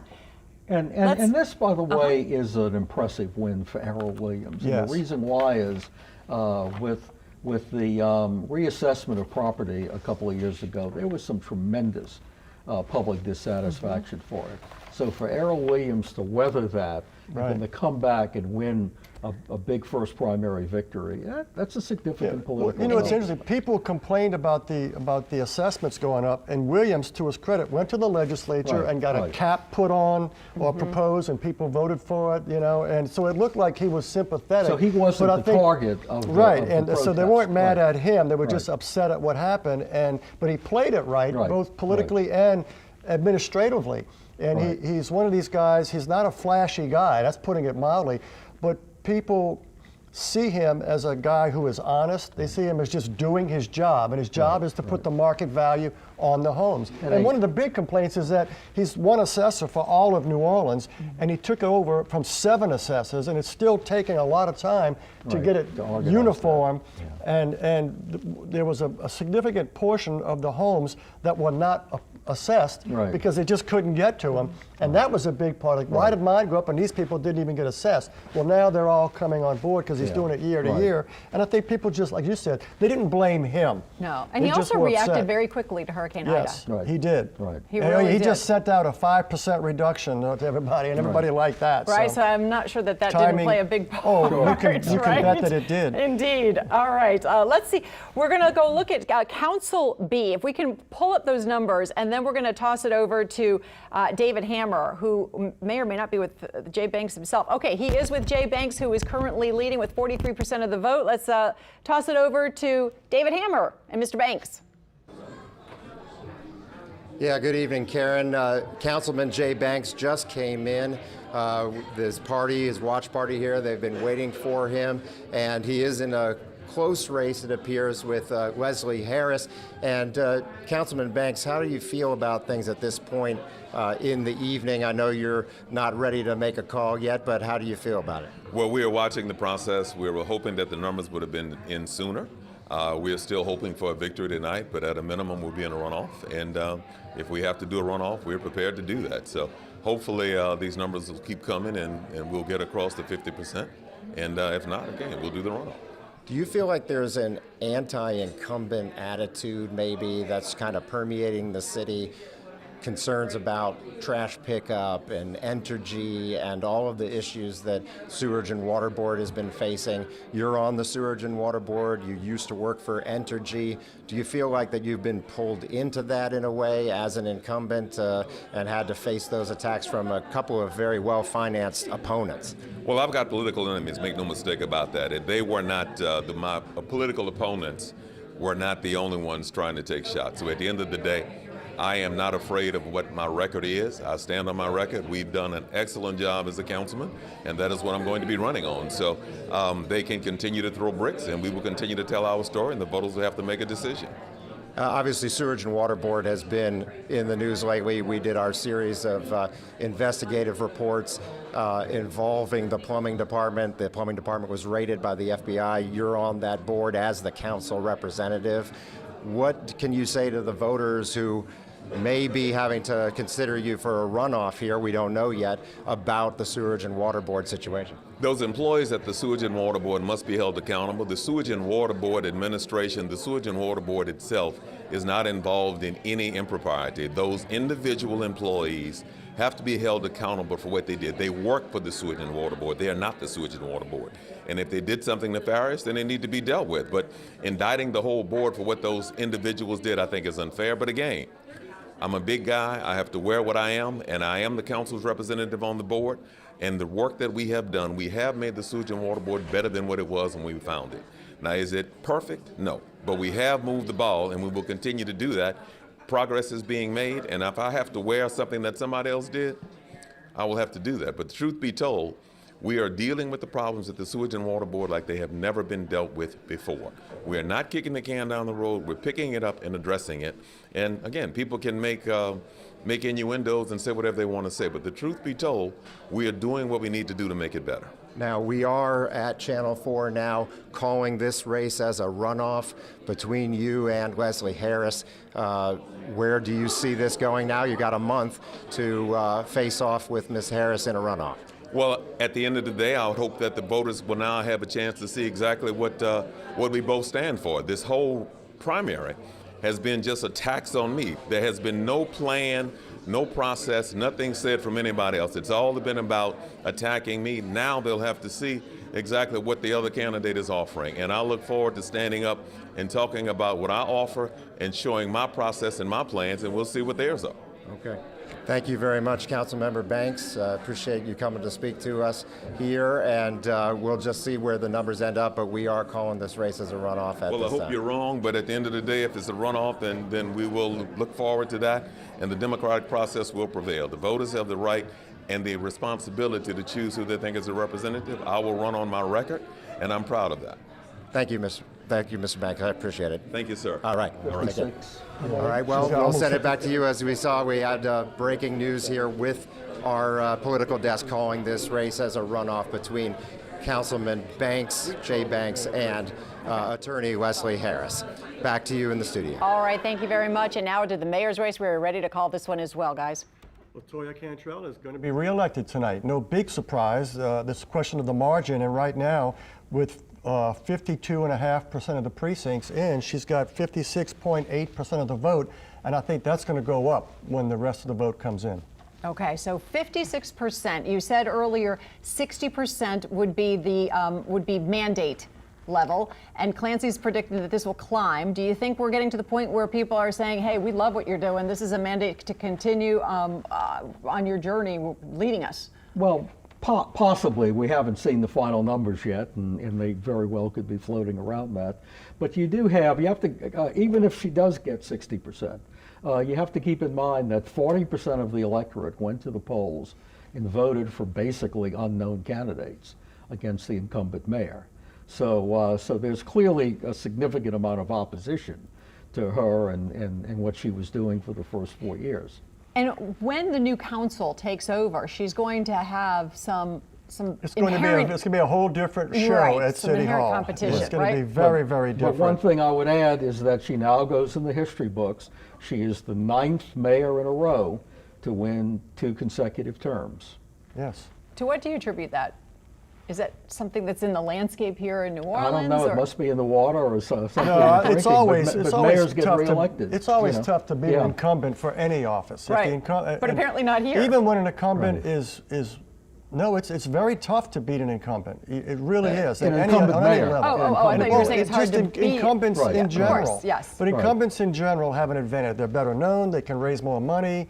And she had all of those advantages, and she did a really good job with COVID, even though she's been criticized, I think rightly, for dropping the ball in some other areas. She did a really good job on COVID, and even her critics, perhaps begrudgingly, give her credit for that, and that's a big deal. Okay, we knew that it was predicted that she was going to win this outright, right, obviously, but the Jay Banks-Leslie Harris runoff, right?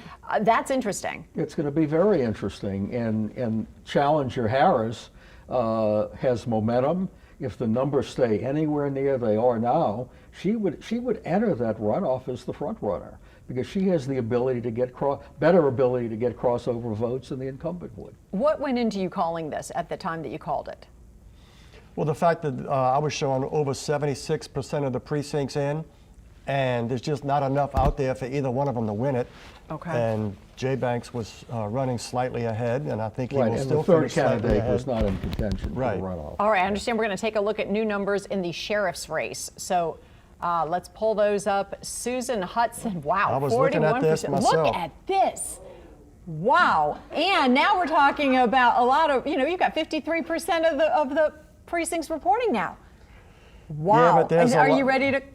No, there's a lot out, and Okay. I'm telling you, when I'm looking at what it looks like, for example, in African-American precincts, he's still getting, I'm talking about precincts that are 80% or more African-American, he's getting 56% of the vote. So there's a lot of precincts that are out. That might not be quite enough, though. Yeah, it might not. It might be just Yeah. underneath, and then it'll be a whole new show. We'll see. Interesting. This is one of the, I think a lot of people at home are so used to seeing that name, and he's been there for so long that this, and Susan Hudson's widespread appeal is something that you've been commenting on tonight. Well, I don't know if it's her widespread appeal as much as the effectiveness of the attacks and a lot of money that came in from out of town, out of state. You know, interesting. Okay. National progressives, okay, liberals from New York and elsewhere who are really big on criminal justice reform, who want to reduce the size of jails all across the country. Some of Ron's favorite people, I'm joking when I say that, you know, they poured money into this, and it's the same people who poured money behind Jason Williams in the DA's race in the last 2 weeks. So if they dumped money into Hudson's campaign or into third-party committees supporting Hudson by attacking Gusman, and he didn't really have much of a chance to fight back. But if it goes to a runoff, you're going to see him return fire. And I don't know that a whole lot of voters who voted for Hudson actually paid that close attention to what she stands for as much as they responded to the attacks on Gusman. It wasn't platform-based. I agree. We still have to see. This is one of these things that's on the cusp now. But if I was Marlon Gusman, I would not be too happy right now. What kind of coffers does he have moving forward? I mean, if he's up against this machine, this progressive machine. He's the incumbent, and incumbents can raise money. And so he will have a full-fledged campaign. And then the big question is, to what extent would national money come in for Hudson? That's what I'm saying. Are they going to just send her, $10, $15, $20,000, or send her $300,000 or $400,000? And by the way, some new numbers just came in, and Gusman's pulled slightly ahead. I'm talking about 300 votes. Not a lot. Right. But so it's a close race right now. But we got to wait and see what happens in East New Orleans and Algiers. That's it. Often in a close race citywide, it always comes down to New Orleans East and Algiers. And East New Orleans should move Gusman up. All right, so we're going to take a quick break. We're going to be right back.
From Eyewitness News, this is Campaign 2021 election coverage.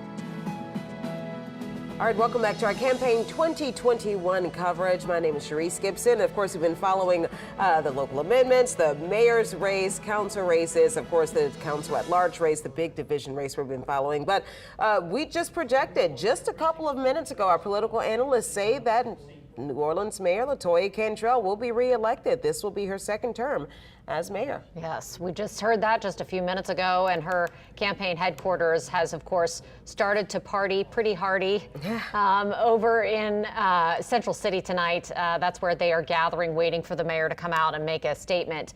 Of course, normally that happens after the candidate is confident that they will win, and so we are expecting to hear from her pretty soon. But the crowd is getting lively. They are gathering over there, and you can see they're all waiting for her to step up to that podium. So we are anticipating that we can go to her and or Devin Bartolotta, who is at her campaign party headquarters tonight in just a little bit. We heard a little bit earlier there was a band that was on stage, and so that band just getting off the stage. The mayor, I'm sure, waiting to take the stage to address her supporters. When that does happen, of course, we'll go back live. But for right now, we're going to go take things over to Karen Swinson. Thanks very much, and I think we are ready to call a runoff in the east. In District E, there's going to be a runoff. If you want to look at that, pull those numbers up. With a little over 70% of the precincts reporting. Oliver Thomas is out front, 43% over Cindy Wen, the incumbent, 41%.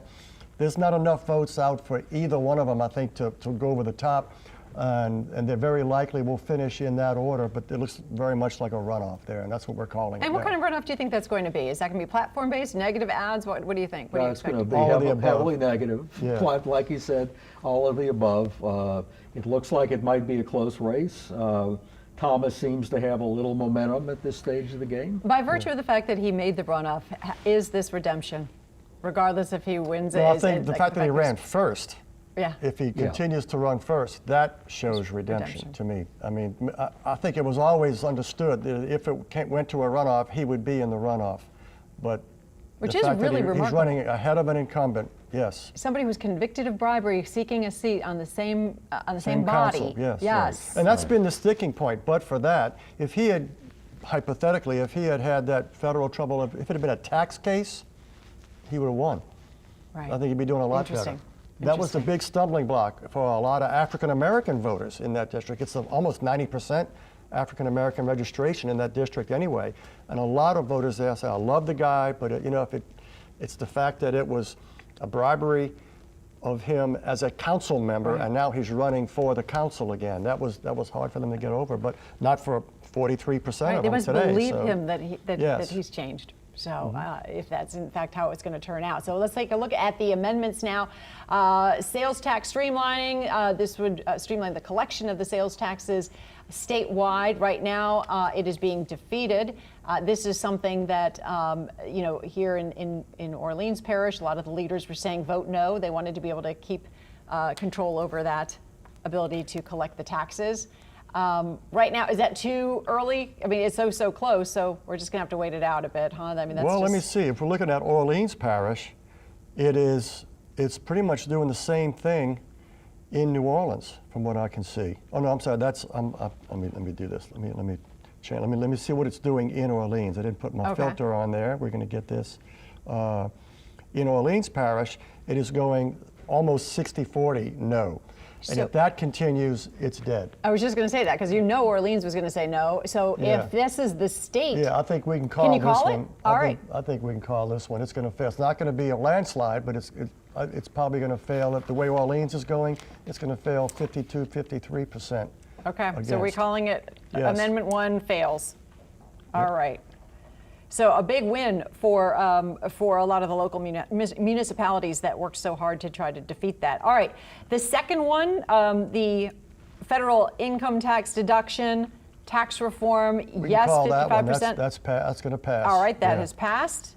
Moving right down the list, let's take a look at the levy. 3 and 4 both go down. Both of them, they're all going down, 3 and 4. Okay, we're going to just pull up the screen so that folks can see them by whatever margin it is at this point. They can't keep up with us. You know, there you go. Ron and I it's hard to keep up with Ron and Clancy. All right, so this was the one that was really primarily going to affect Tangi And St. Tammany. In our area, and 3 other parishes in other parts of the state. All right, well, you know what? We're going to stop right now. We're going to go turn it over to Devin. We've got Mayor Cantrell coming up to talk about her victory tonight.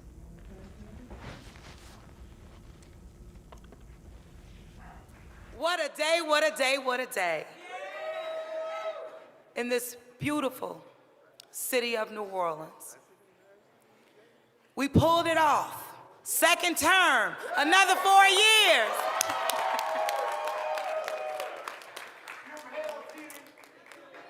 I'm TD now. And I get to keep being a TD. And I love that. But on a serious note, thanks be to God. You know, the Lord has a way of ordering your steps. And when you step out on faith to follow them, having no indication of where He might lead you, but stepping out and allowing Him to use you for His good. That's what this means to me. I know that in service, it is not about self. It is about the city of New Orleans and her people who make her so special. And this city has had a sense of resiliency for over 300 years. And it is up to us to ensure that the cultural capital of the United States of America continues to thrive, not only for this country, but for the world. That is our city. That's our city. So I give it all up to the Lord for that. Also, my family, who is, oh my goodness. Oh my goodness. Thank you so much. You don't get to pick your family. The Lord does that as well. So it's really all God's plan, in my opinion. I want to thank all public officials who are in the room, my campaign team, my political director, Maggie Carroll, who's been with me.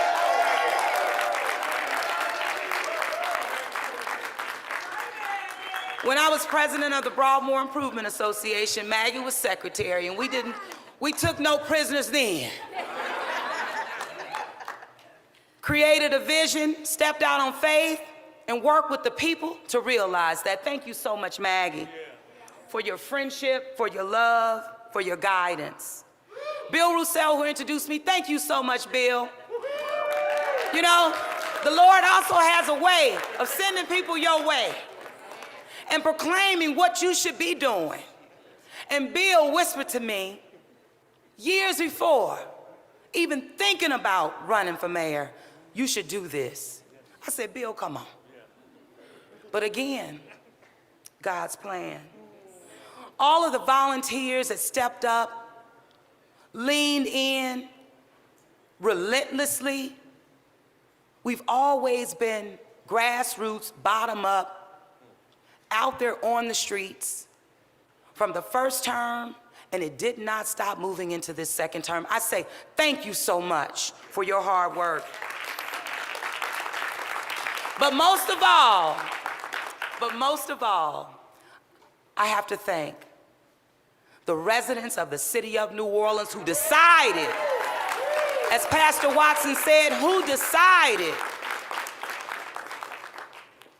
that they saw leadership in me that they did not want to let go of. And I say thank you for that.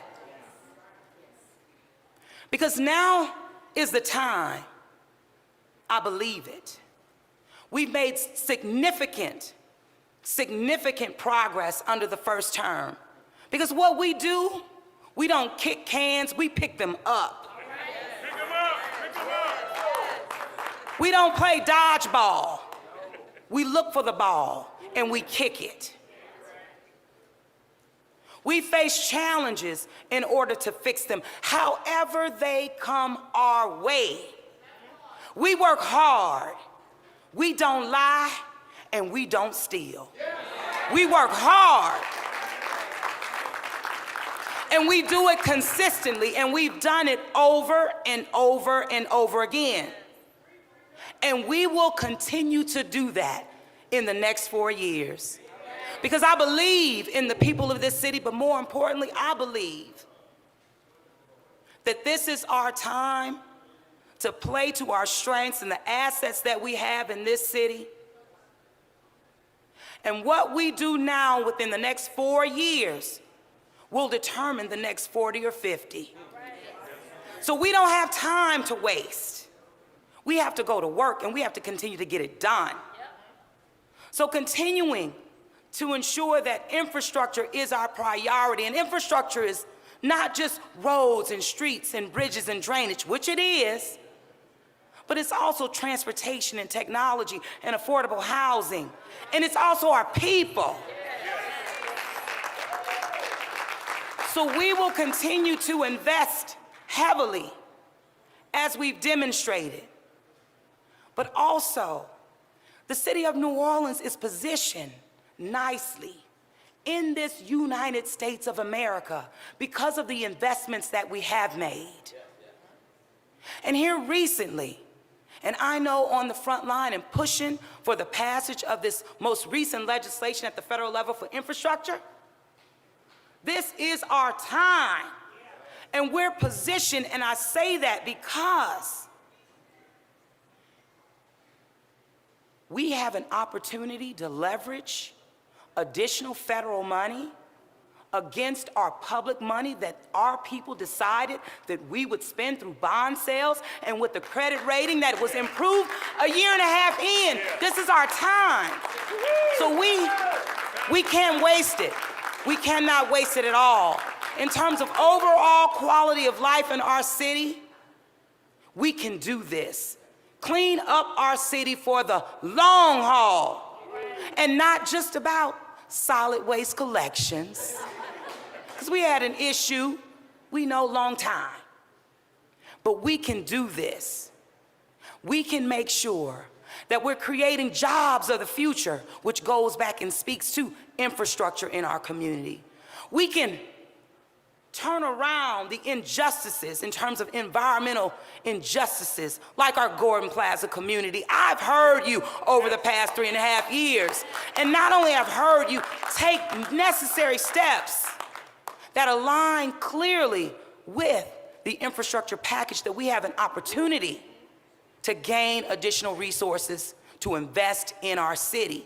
This is our time. We know that the 100-day storms, that's gone, because we're getting them now every 5 years and an upward of 15 years. So it means that we have to continue to play to our strengths in regards to our green infrastructure, building for the future, sustainable, resiliency. That's who we are. So it is our time to embrace the great assets that we have in this city and play to our strengths. Every single neighborhood in the city of New Orleans will receive capital investment and improvements because we realized a premium from that bond sale on an upward of $379 million, unprecedented in this city. It's unprecedented. But again, it speaks to this is our time. Public safety, no doubt about it. Having to not only focus on violent crime, but focusing on a comprehensive strategy that we put in place, and we will fully realize the vision of meeting our people where they are, investing in our young people through early childhood education, focusing on prevention and intervention, and of course, apprehension. We have to. But also retaining the officers that we have who've demonstrated on that national stage that our department is second to none. It's time for us to understand and embrace that. Constitutional policing is happening in the city of New Orleans, where it's not happening elsewhere. It's happening right here. Be proud of that. We must. And we must also, when we talk about infrastructure, and we learn so much from every storm like Ida, about in terms of our grid, our utility grid. And it's an opportunity for us to have renewable energy platforms. We can do this, but this is our time. So I want you to know, we're going to do a couple things moving forward. As we've already demonstrated. Yeah. Naysayers? No time for naysayers either. No time for it, because our time is right now. And like my good old friend Michael Bloomberg said to us brother and sister mayors across the country, he said, you know what about naysayers? He said the power belongs to those who do not follow them. So the power is in this room. The power is in this city, because we're not following that. And also let me say this. We're not looking right now so close to who's gonna be the next mayor, because I'm the mayor right now. Yeah, I'm the mayor right now. Mayor right now. And the mayor that the city of New Orleans needs for a time such as this. And let me tell you something. If you believe in a lame duck, not LaToya Cantrell, because we don't have time for that. And I know that it's something that you're not looking for either, because every day matters. I don't care if it's 2 weeks left on the job, but I'm going to give this city what I've demonstrated that I can give, all that I have, and have a team in place. And thank you to all of my leadership team, all employees of the city of New Orleans who haven't let up, and we will not. Our future is bright in our city. We're going to play to our strengths. We're going to turn an eye, not look to naysayers, because we're focused on doing the job and getting results that we can stand on 40 and 50 years from now, meaning our children. This is about the future of the city. And I want you to know that I wake up every single day fired up. I wake up every single day prayed up. I wake up every single day sometimes by myself and like, okay, it's a little lonely at the top sometimes. But you have to make tough decisions. And that's why I'm so rooted and grounded in my faith. Because this city deserves nothing less. So I'm gonna give it all I have. I love you so much. I love the people of this city. And like Big Chief Howard said, Big Chief. Because you know, for the first time in our history, we stopped focusing heavily on marketing our people without investing in them. And I mean the culture of this city.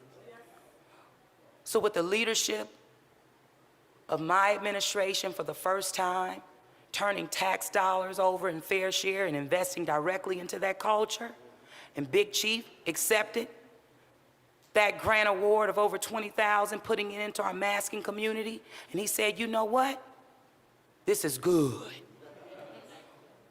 but it must continue. So let's do what this city deserves, because she is world class and we are world class. So let's be proud about it, and let's be focused on a brighter future, because we're all worth it. Thank you so much. God bless you. God bless the city of New Orleans. Mayor Cantrell graciously accepting victory, or calling victory tonight after really, I mean, at this point now 60%. She got the mandate we talked about. Yep. Well, Okay. maybe not. And the maybe Well, not you're really is, a glass half empty guy tonight, aren't you? well, the maybe not is this. I'm looking at these numbers here, and it looks to me like the turnout is extremely low. Yes. She may very well have received the less votes of any mayor who has won re-election in modern history.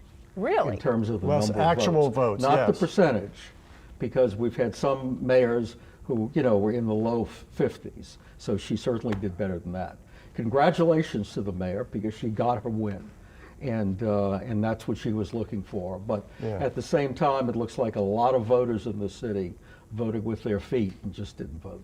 All right. Well, but you know, she mentioned this is our time more than half a dozen times, and she talked about the infusion of money and investment in infrastructure and technology and things like that. So your takeaway from her speech?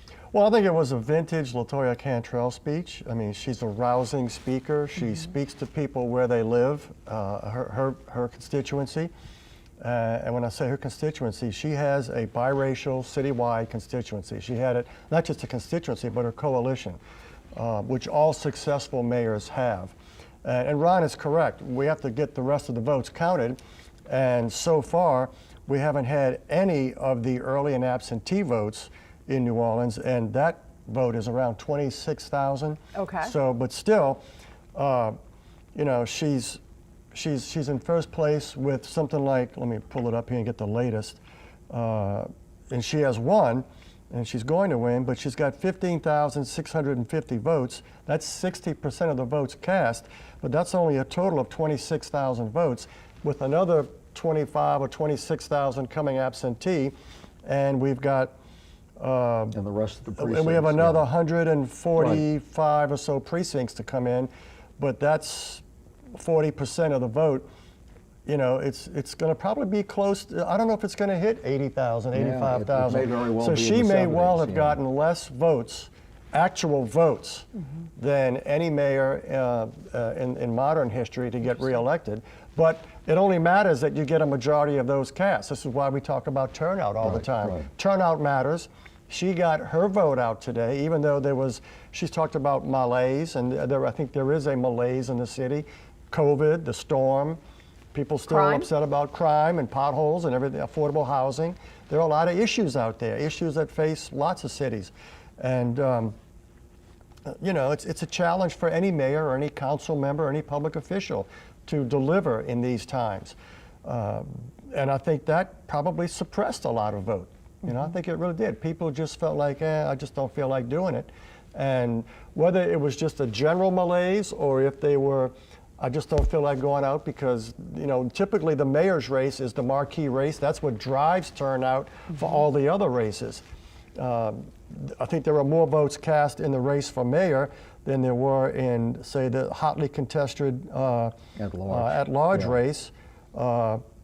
No. Are we going to be able to look at that? Actually, I got 28,000 votes cast in the at-large race. So he needs 50 plus 1. Wait, there are more votes cast in the at-large race in J.P. Morrell's race than there were in the mayor's race. That is unprecedented. So that's voting with your feet. Okay, people didn't want to necessarily vote against LaToya Cantrell, but they didn't necessarily want to vote for her either. Repeat that again. So more people. More votes so far, and we're talking about precinct by precinct. Okay, the same number of precincts reporting. I want to double check this. Yeah, same number of precincts reporting and 2,000 more votes cast in the at-large race than in the mayor's race. And right now, J.P. Morrell is leading this, and he's at the podium now. Let's listen. About the moment that I knew I needed to run for council at large.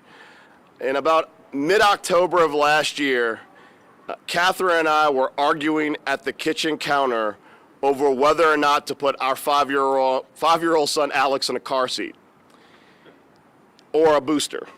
And for those of you who have a 5-year-old child, you know that your 5-year-old should not be in a booster. That's a terrible idea.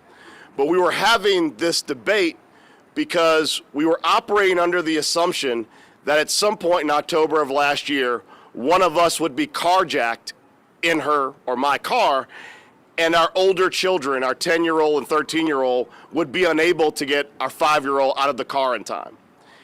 And in the middle of that argument, we stopped arguing. I said, this is ridiculous. We are literally changing our behavior because we have given up on this city and given up on solving problems like crime. Enough is enough. That is when I decided to run for city council at large. Ladies and gentlemen, we are very excited about the results tonight. I'm very excited to lead likely into a runoff. And I'm very excited about the fact that across the city, as we see returns, our message of change, our inclusive message of bringing people together to solve the problems that have plagued our city for generations is resonating across the city, across all the different council districts, across all races, across all parties. And I'm so excited, regardless of what happens at the end, because the results are still coming in, that we will lead into a runoff to continue to share this message with people, to bring people together, because that's what New Orleans is about. We're never going to solve our problems as a city if we allow people to tear us apart. We are one city. We are all plagued by crime. We're all plagued by busted streets. We're all plagued by lack of drainage. We're all plagued by our trash not getting picked up. Doesn't matter if you're in Lakeview, New Orleans East, Gerttown, Gentilly, or the Irish Channel. All these problems are universal. And we look forward with this campaign to solving these problems and making this city a place we can all live and grow and have our families together forever. Thank you.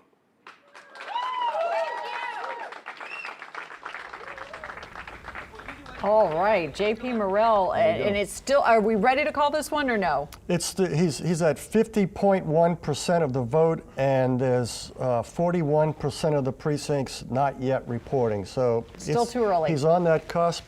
He's running ahead of Kristen Palmer across the board, but it's a question of whether how big of a margin is it. He's getting like 44% of the vote in precincts that are 80% white, and he's getting almost 60% of the vote in precincts that are 80% African American.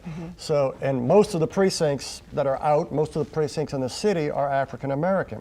So that looks good for him, but we still want to see him, well, at least more of them before we make the call. But he's right there. He's going to finish somewhere. Ron, what did you think about 49% or better. What did you think about his speech? It seemed fairly extemporaneous, but really impactful, especially when he was talking about what led him to run. Well, it was the first speech in his mayor's race for 4 years from now. That's what it was. And the mayor said she's the mayor for the next 4 years, well, right? she can't run in 4 years. No, but well, actually, it's not extemporaneous. When he came to interview at Gambit, he gave that exact statement. Okay, okay. He delivered it very well because he's delivered it a lot in the last 5 months. Well, it was a good speech. If it's a good speech. Because he did get into a lot of the issues that voters are concerned about. Voters are concerned about crime, number one. They're concerned about drainage. They're concerned about streets. And if you're going to be mayor of New Orleans, you should be concerned about those three things. And you should have a plan for that. And if he wants to run for mayor, if Helena Moreno wants to run for mayor, or any of these other people who get elected tonight want to run for mayor, that's what they need to be working on the council over the next 4 years. All right, in the meantime, the mayor herself has won re-election with about 60% of the vote. We're going to have a lot more. We're going to be right back. From Eyewitness News, this is Campaign 2021 election coverage. I think Marlon might not quite. Welcome back, everybody. We, of course, are continuing to cover Campaign 2021. Mayor LaToya Cantrell reelected for a second term as the mayor of New Orleans. Yeah, no, we just heard a fiery speech from the mayor talking about the infrastructure bill, the national infrastructure bill, of course, that will take advantage. We can take advantage of here in New Orleans. Of course, giving a specific shout out to the Gordon Parks Plaza residents who have been advocating for the city to help them to move from off of a toxic landfill.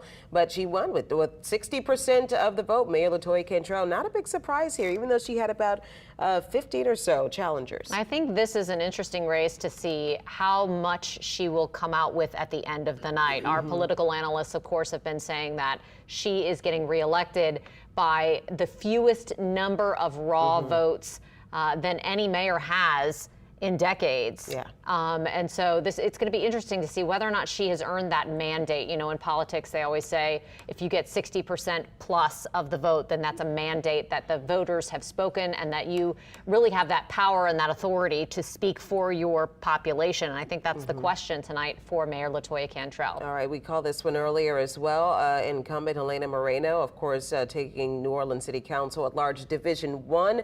Over Kenneth Cutno, who lost to her back in 2017 as well. And we also heard from JP Morrell a little bit earlier. They said that's still too close to call. He has about 50% of the vote over Kristen Palmer, but now 50.1% of the vote over Kristen Palmer. Again, that is with about 59% of the precincts reporting, but we're still waiting for some numbers to come in before you can kind of call that one. Yeah, we're still waiting on that one. If that holds, then that will allow him to win this race outright tonight. Right. There will not be a runoff. But again, our political analyst saying, like Sharice just mentioned, that it's just too close to call so far. All right, let's take a look at a couple of other races that are happening tonight. Another big key race that we're talking about, we called earlier, Joe DeRusso with 73% of the vote. Another one that we called fairly early here. Yeah, just minutes after we began this broadcast, our political analysts were ready to call that one and Helena Moreno's race. So no surprise tonight, incumbent Joe DeRusso elected to a second term for City Council District A. Moving on, let's move on to the next City Council district as we do our little round robin of the results coming in tonight. District B, which has had a significant amount of money poured into this race. Jay Banks, the incumbent there, right now winning by 42% of the vote. Not enough to get him a win outright tonight, and we have already projected from our analysts that this is going to be a runoff between Jay Banks and Leslie Harris. And Leslie Harris getting a lot of support across the city right now, so this could be a very tough runoff. We go to David Hammer right now, who is standing by with Leslie Harris. Yeah, good evening, Sharice and Katie. I'm here with Leslie Harris, a first-time candidate. She is an attorney, and she was at Loyola University as chief of staff to the president. And now here you are, you've made it into the runoff against Jay Banks. I interviewed him at his headquarters, and he talked about how, the candidates have been well-financed and attacking him. Now we get to hear what you stand for. So what do you have to say about your campaign's platform? I think that we've stood on a good platform. We've talked about the potholes that can't get fixed, the crime that can't get solved, and Jay Banks has said that he can't do any of those things. So we have stood on what we can do, which is making sure that infrastructure is solved, that crime issues are attacked, and that there's economic development here in New Orleans. That's the most important thing from all levels, that there's economic development, and that can happen with our infrastructure and crime issues the way they are. Now, Jay Banks has a lot of history with the city council, came up through the city council as a staff member there. This is really your first run for political office. What can you say about that in terms of your lack of experience in dealing with legislative government? So I was chief of staff at Loyola University, which is like running a small city. And so I wrote policy, I pushed policy through, I listened to constituents, students, faculty, and staff, and I plan to bring those skills here to City Council in New Orleans. Okay. Well, we'll see what happens over the next month. That's Leslie Harris here at her campaign party. Now back to you, Karen, in the studio. Very much. David, we've got a lot of votes coming in. We're ready to call some races. Very interesting in the sheriff's race. Yes, it's going to be a runoff in the sheriff's race. Looking at this, we've got now 89% of the vote in. Marlon Gusman is leading with 43.4%. Susan Hudson, 40.1%. Marlon Gusman has got to be nervous. I think he probably suffered from the low turnout today, because I think if it had been a bigger turnout, especially in the African American community, he would have done better. But you got to play the hand that's dealt you, and this is what it is. And it's going to be if you think the other races were nasty, that's going to be a knockdown, drag-out fight. And the other thing that he has to worry about is, I think the attacks on him in the last week of the election worked. Yes. And which means that if he's going in a runoff under 50 and the attacks are working against him, they're going to continue. Yeah. And if it's big money attacks coming from out of state, particularly if that's he has to raise a lot of money, or dig deep into his own coffers to proceed at this point. Yes, he does. All right, what was the next race you're ready to call? I'm sorry. We can also call district, let's see, we already called District A and we called District B on the City Council. District C. We got 50% of the vote in, and right now it's looking like Freddie King and Frank Perez, but we're still missing a lot of vote in Algiers. Freddie King it's going to be a runoff, and Freddie King is going to be in it. We just got to wait and see who's in it with him when we get the Algiers vote. District D, which is an open race because Jared Brissett is term limited. Eugene Green and Troy Glover are in the runoff. Okay, and then Eugene Green's got 30.6% of the vote, and Glover's got 12.8%. This is with 97.4% of the vote in, and it's not a lot of votes, but it looks pretty much like those two are in it. You had a real tough three-way race for second place. Yes. Here, so. Eugene Green, he was the chief of staff for Jefferson? He was on Jefferson's staff for a little while. He was Mark Morial's economic development director. He's been in government for a long in various positions, serving on a lot of different places. And he's run for office a number of times. And this may be his time, but that's why we have a runoff. And that's going to be a hard-fought runoff as well. All right, and then the East. We already called District E a runoff, and we now have 98%. And again, Oliver Thomas, just under 43%, and Cindy Wen, if you look at that, it's barely 100 votes. It's 104 votes between them. You can't get much closer than that. And can we look, before we take a break, can we look at criminal district court? Because I don't know if we actually technically called that at this point. We haven't. Let's look at that race. Yeah, for the clerk of criminal district court. And that's one with Austin Badon and Patricia Boyd Robertson. And Darren Lombard. Yes. Here we go. And that's going to be a runoff as well. Although it's very close between Lombard and Patricia Boyd Robertson. So too soon to say who. But Austin Badon runs an impressive first, but it's a very close race for second. But that will be a runoff between Badon and someone, either Lombard or Boyd Robertson.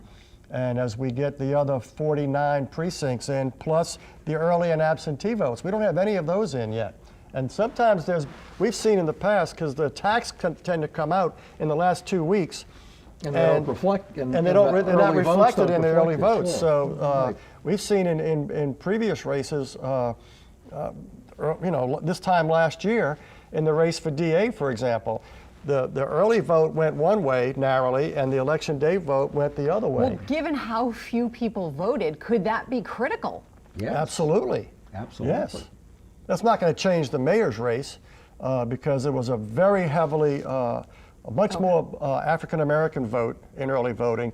The African-American registration is around 61 or 63%, but the African-American votes among early voting it was close to around, yeah. It was more than 2 to 1. It was like 67% of the early votes were by African-Americans. That's going to be good for Gusman, and I think it's going to be good for the mayor, obviously good for the mayor, but it's not going to change the outcome of any of these races. Okay, that was what I was getting to. It could have possibly changed the outcome of any of them. Okay, all right, we're going to take a quick break and we'll be right back.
Welcome back, everybody, to our Campaign 2021 coverage. There have been some statewide issues and even parish issues on the ballot that people had to decide today, many of them related to taxes. So let's run through those, the amendments that people voted on as they headed to the polls today.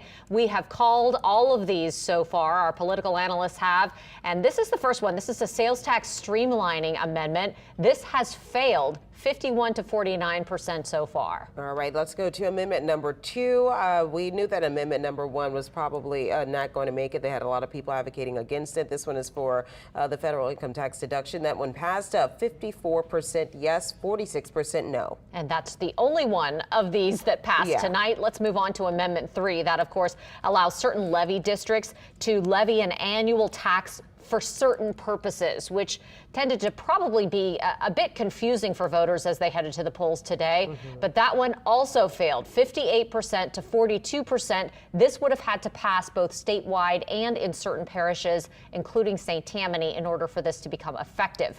And obviously it is not passing overall. So 58 to 42%, that is going down tonight. All right, and amendment number 4, if we can put that up, and that was another one, of course, that did not pass, 72% no, allowing transfer of dedicated funds, and 28% yes. So that's those are the resounding no. So now we have all of the amendments that have gone by. Obviously, this has been a night of not many surprises, honestly, I'd like to say, based on our political analysts and Helena Moreno, of course, taking it home. JP Morrell and Kristen Palmer possibly going into a runoff. We have more numbers that are coming in right now. Right, and that race, of course, is one of the hot ones tonight. Right. Kristen Palmer is very close to us with her campaign party tonight, and we want to go to Mike McDaniel, who is over with her. Paul Murphy, rather, not Mike McDaniel. We're not going to that race. We're going to Paul Murphy. Paul Murphy is, of course, JP Morrell, who spoke just a little while ago. Of course, they have been going at it for months now, and it appears that JP Morrell is going to finish first tonight. Paul? Katie, JP came down just a short while ago to address his supporters, and he's joining us right now. I thought it was interesting how you said you decided to get into the race out of whether to move your 5-year-old into a car seat or a booster seat. That's right. In October of last year, my wife and I got into an argument over whether or not our child should be in a booster or a car seat. And I mean, it was kind of a ridiculous argument because a 5-year-old shouldn't be in a booster seat, but we had that conversation because we had realized that at some point, if she got carjacked, how would our older kids get him out in time before the car pulled off? And in that moment, I realized that we were changing our behavior because we were giving up on fighting crime in the city, and that's not right. And that's when I realized that I had to do something to change the tide in the city of New Orleans. Right now, as we stand here, you are at 50%. You've got about half of the votes. Still early in the evening. I'm told we're still waiting to hear about the vote in Algiers. Yes, I believe we're waiting on Algiers. I don't know if early vote is dropped yet or not. I'm not sure. But we're assuming that we're going into a runoff. That's always been where we thought we were going to be. I'm excited to lead into a runoff. I think that our positive messaging is really resonate with people, bringing everyone together versus trying to tear them apart. And I'm really excited about the possibility of having more time to kind of get my plans out there of what I want to do for the city of New Orleans. Of course, Algiers being important because that's Kristen Palmer's backyard, who would be in the runoff with you in December. That's correct. Algiers is very important. Early vote, likewise, is also very important. But yeah, we're waiting for those, but we're operating under the assumption we'll be in a runoff. And so what are you going to do to specifically get these voters that voted for other folks in this race tonight? Well, I think that had IDA not happened, I think there would have been a lot more voter interest. There were so many interruptions. I think that given more time to meet with more people, to shake more hands, to go to more neighborhood groups, to have more forums, to flesh out the plans I have for the city, I think that those people will get there. Honestly, when I look at Bart's vote in particular, those are voters who want change. They had 2 incumbents on the ballot, and 9% as of right now chose not to support an incumbent.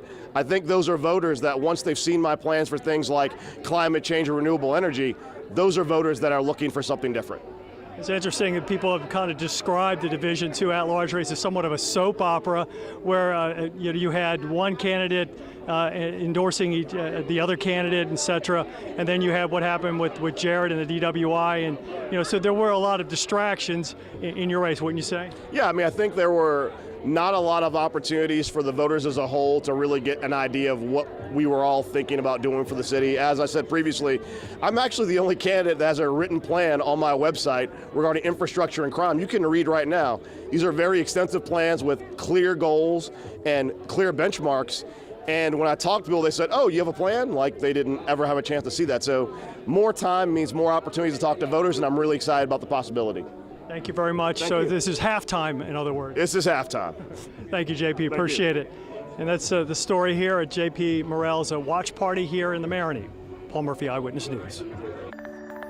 All right, now getting into our weather really quickly. We'll get you back to the rest of the election results in a second. But just, of course, we have a cold here. It's been a cold day in November for us across the New Orleans area. We're down to nearly 40 degrees north of the lake, and we have 50s on the South Shore now. And looking all around, of course, we have much colder air when you look off to the north and northeast after that front has passed through. So today it was breezy, it was chilly. Our highs were in the lower 60s, but we spent most of the day in the 50s with the sun, so it felt pretty nice at times, but also on the chilly side. Now tonight, North Shore, you're looking for temperatures in the 30s. In fact, you could have some frost. So north and south of the lake, where South Shore temperatures will bottom out in the lower 40s. Make sure you protect your pets tonight. Make sure they're safe and warm. And if you are on the North Shore, also think about your plants. If you haven't protected them yet, you might want to do that for your sensitive plants, as you might wake up to some frost on the North Shore early on your Sunday morning. That was your wake up forecast. And then here's our forecast for tomorrow. It will not be as chilly tomorrow. We'll be gradually warming up. There will be less wind. We'll have lots of sun. Overall, just looks like a beautiful sort of day tomorrow. Here is your planner. So as you're getting together, maybe about to watch the Saints game in the morning, our temperatures will be in the 50s. Then at noon, we'll be near 63. And then by 5 p.m., still in the 60s. Tomorrow night and Monday morning, it'll be chilly, but tonight and early tomorrow is the coldest of this particular stretch. Over in Nashville, by the way, tomorrow, if you're curious, our temperatures there will be in the 50s for the Saints to play around noon. Cool and kind of breezy. Those winds in Nashville from the southwest up to about 18, maybe even gusting toward 20 miles per hour. And it'll be partly cloudy, only the slightest chance for a stray shower. I don't think there's going to be much in the way of rain there. And now getting into our 7-day forecast, you can see that our warm up will be coming as we get through the next several days. Now Monday morning, if you're north of the lake, you'll start in the 40s, south of the lake in the 50s, and then our highs Monday will likely be back near 70 degrees. Tuesday and Wednesday, we continue to warm as that high pressure just gradually shifts off to the east. And I'll tell you what, November so far, we've had such quiet, tranquil, cool, overall pretty pleasant weather so far. Now, some of us could use some rain, and we really don't have a big chance for that until Thursday, and even then it's not very high. It looks like we'll probably get just a few showers. That's with yet another front, and we've been on this kind of schedule where we get the showers, and if we have any kind of cold front rain associated with those fronts, it comes at the end of the week and sets us up for these cool downs as we get into the weekends. And so we do have that going as we get into this week as well. So Wednesday, I think we'll top out near 80 degrees. Certainly feeling a little bit different from what we have going this weekend. Thursday we'll be back into the upper 70s, and then as a little cooler air filters in by Friday and Saturday, you can see our temperatures will go down a bit, but probably not as drastically as what we're seeing right now. And of course, we don't have anything happening in the tropics, so happy to get to the end of hurricane season. Almost there, by the way. Our final day of hurricane season is November 30th, and so not much longer for that to happen. 7-day forecast shows the warm up and then the cool down as we get into next weekend.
All right, welcome back, everybody. Mayor LaToya Cantrell, of course, has been reelected tonight to a second term as the mayor of New Orleans. It was a historic first election for her, of course, and she continues on for 4 more years. And let's go to Devin Bartolotta, who is live right now at the victory party that's happening right behind you.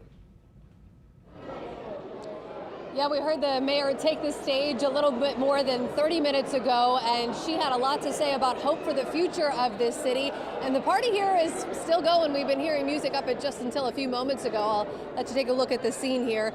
This was a pretty easy win for Cantrell. She had 13 opponents, but no major challengers in this race. Cantrell says the next 4 years in New Orleans will determine the next 40 or 50 years, and she wants to set the city up for long-term success. In her speech, she emphasized the need to invest in infrastructure, transportation, affordable housing, and she discussed climate change concerns that will affect the city long-term. And we got the chance to talk to her one-on-one, and we asked her about her response to city residents who are frustrated with how things have been in the last few years. The future is bright. We have challenges, but we also have made significant progress. So what I will say to people, bottom line, you have to look towards progress and let that be your glimmer of hope and light. Because if you focus on the doom and gloom, that's where you're going to be, but we're not. We're focusing on making this city the best that she's ever been. And the opportunity to do that is right now. Now, as you can tell, Cantrell's overall message was one of big optimism tonight, although she did acknowledge some of the issues that need to be worked on. That included the police retention and also the trash issues. But she says that there is no room for naysayers in her next years in office. Reporting live in Central City, Devin Bartolotta, Eyewitness News. Karen, we'll send it back to you. All right, Devin, thank you very much. And now we're going to take a look at some of the other races that are yet to be entirely decided. Let's take a look at Division 2, the at-large council seat. So are you guys calling now? Here's the problem. We don't have early and absentee votes. And that's 26,000 votes citywide. That is a huge tranche of voters, as they used to say in the presidential race. Right. That's waiting for that dump, as they say. That's understandable when you look at how few people voted. Right that now would tip it. we're looking at 44,000 votes in so far. That's 90% of the vote in among precincts. That's 90% of the votes cast today. Okay, that's zero of the 26,000 votes. So when you add that, that gets us up to 70,000 votes, and you got some precincts out. So in that race, you're going to see probably somewhere around 72 to 73,000 total votes cast, and 26,000 of them we don't have yet. Yeah, I can understand why you can't. We got almost 30,000 votes still out.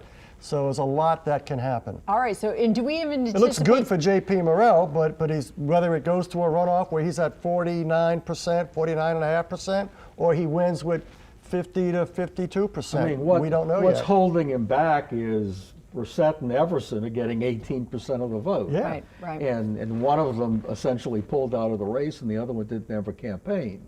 So it's holding him to that 50. Do you think and we're that was going to get Brissett's intention when he suspended his campaign rather than formally withdrew. We talked about that a couple hours ago, and that's the impact. Because if that it was designed to cause a runoff.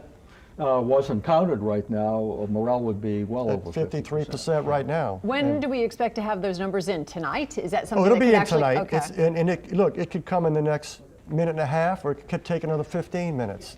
It's like. Okay, but it's not like we're talking about hours or perhaps even. No, we're not talking about overnight. Okay. We're talking about it should be easily in the next half hour, but it could arrive in the next 15 seconds, literally any time now. Let's take a look at Council C, if we can pull that up. Council C, we've got the 7 people that are vying for Kristen Palmer's old seat. Freddie King right now. Are we ready to call this one a runoff? It's going to be a runoff, and Freddie King is going to be in it. But, Frank Perez, I believe, is from the East Bank, and all of Algiers, or just about all of Algiers, is not in yet. So it's too early to call this one as well. Most of the candidates who are running towards the bottom, they're all from Algiers. And King is from Algiers, so his total may well go up. So he will probably lead the pack, which is what was expected. but it's yet to be determined who's going to be in the runoff with him. Okay, and I think we've called the other races, but we don't know against whom Austin Badon will face in the clerk of court. So let's take a look at that one, because we know he's in a runoff, but we don't know. Wow. We surely don't know. It just flipped. It just flipped, and like I said, we don't know what the we don't know what the absentee and mail-in ballots are, and that's 26,000 votes. This is a citywide race, so Austin Badon is very likely to run first because we have all of Algiers out, and that is Lombard's base. Okay, Badon's base is New Orleans East. A lot of that isn't in yet as well. So when those come in, we'll see. I think Badon will run first, but it could tighten up and it will go to a runoff. All right, it is a waiting game. We're going to be right back.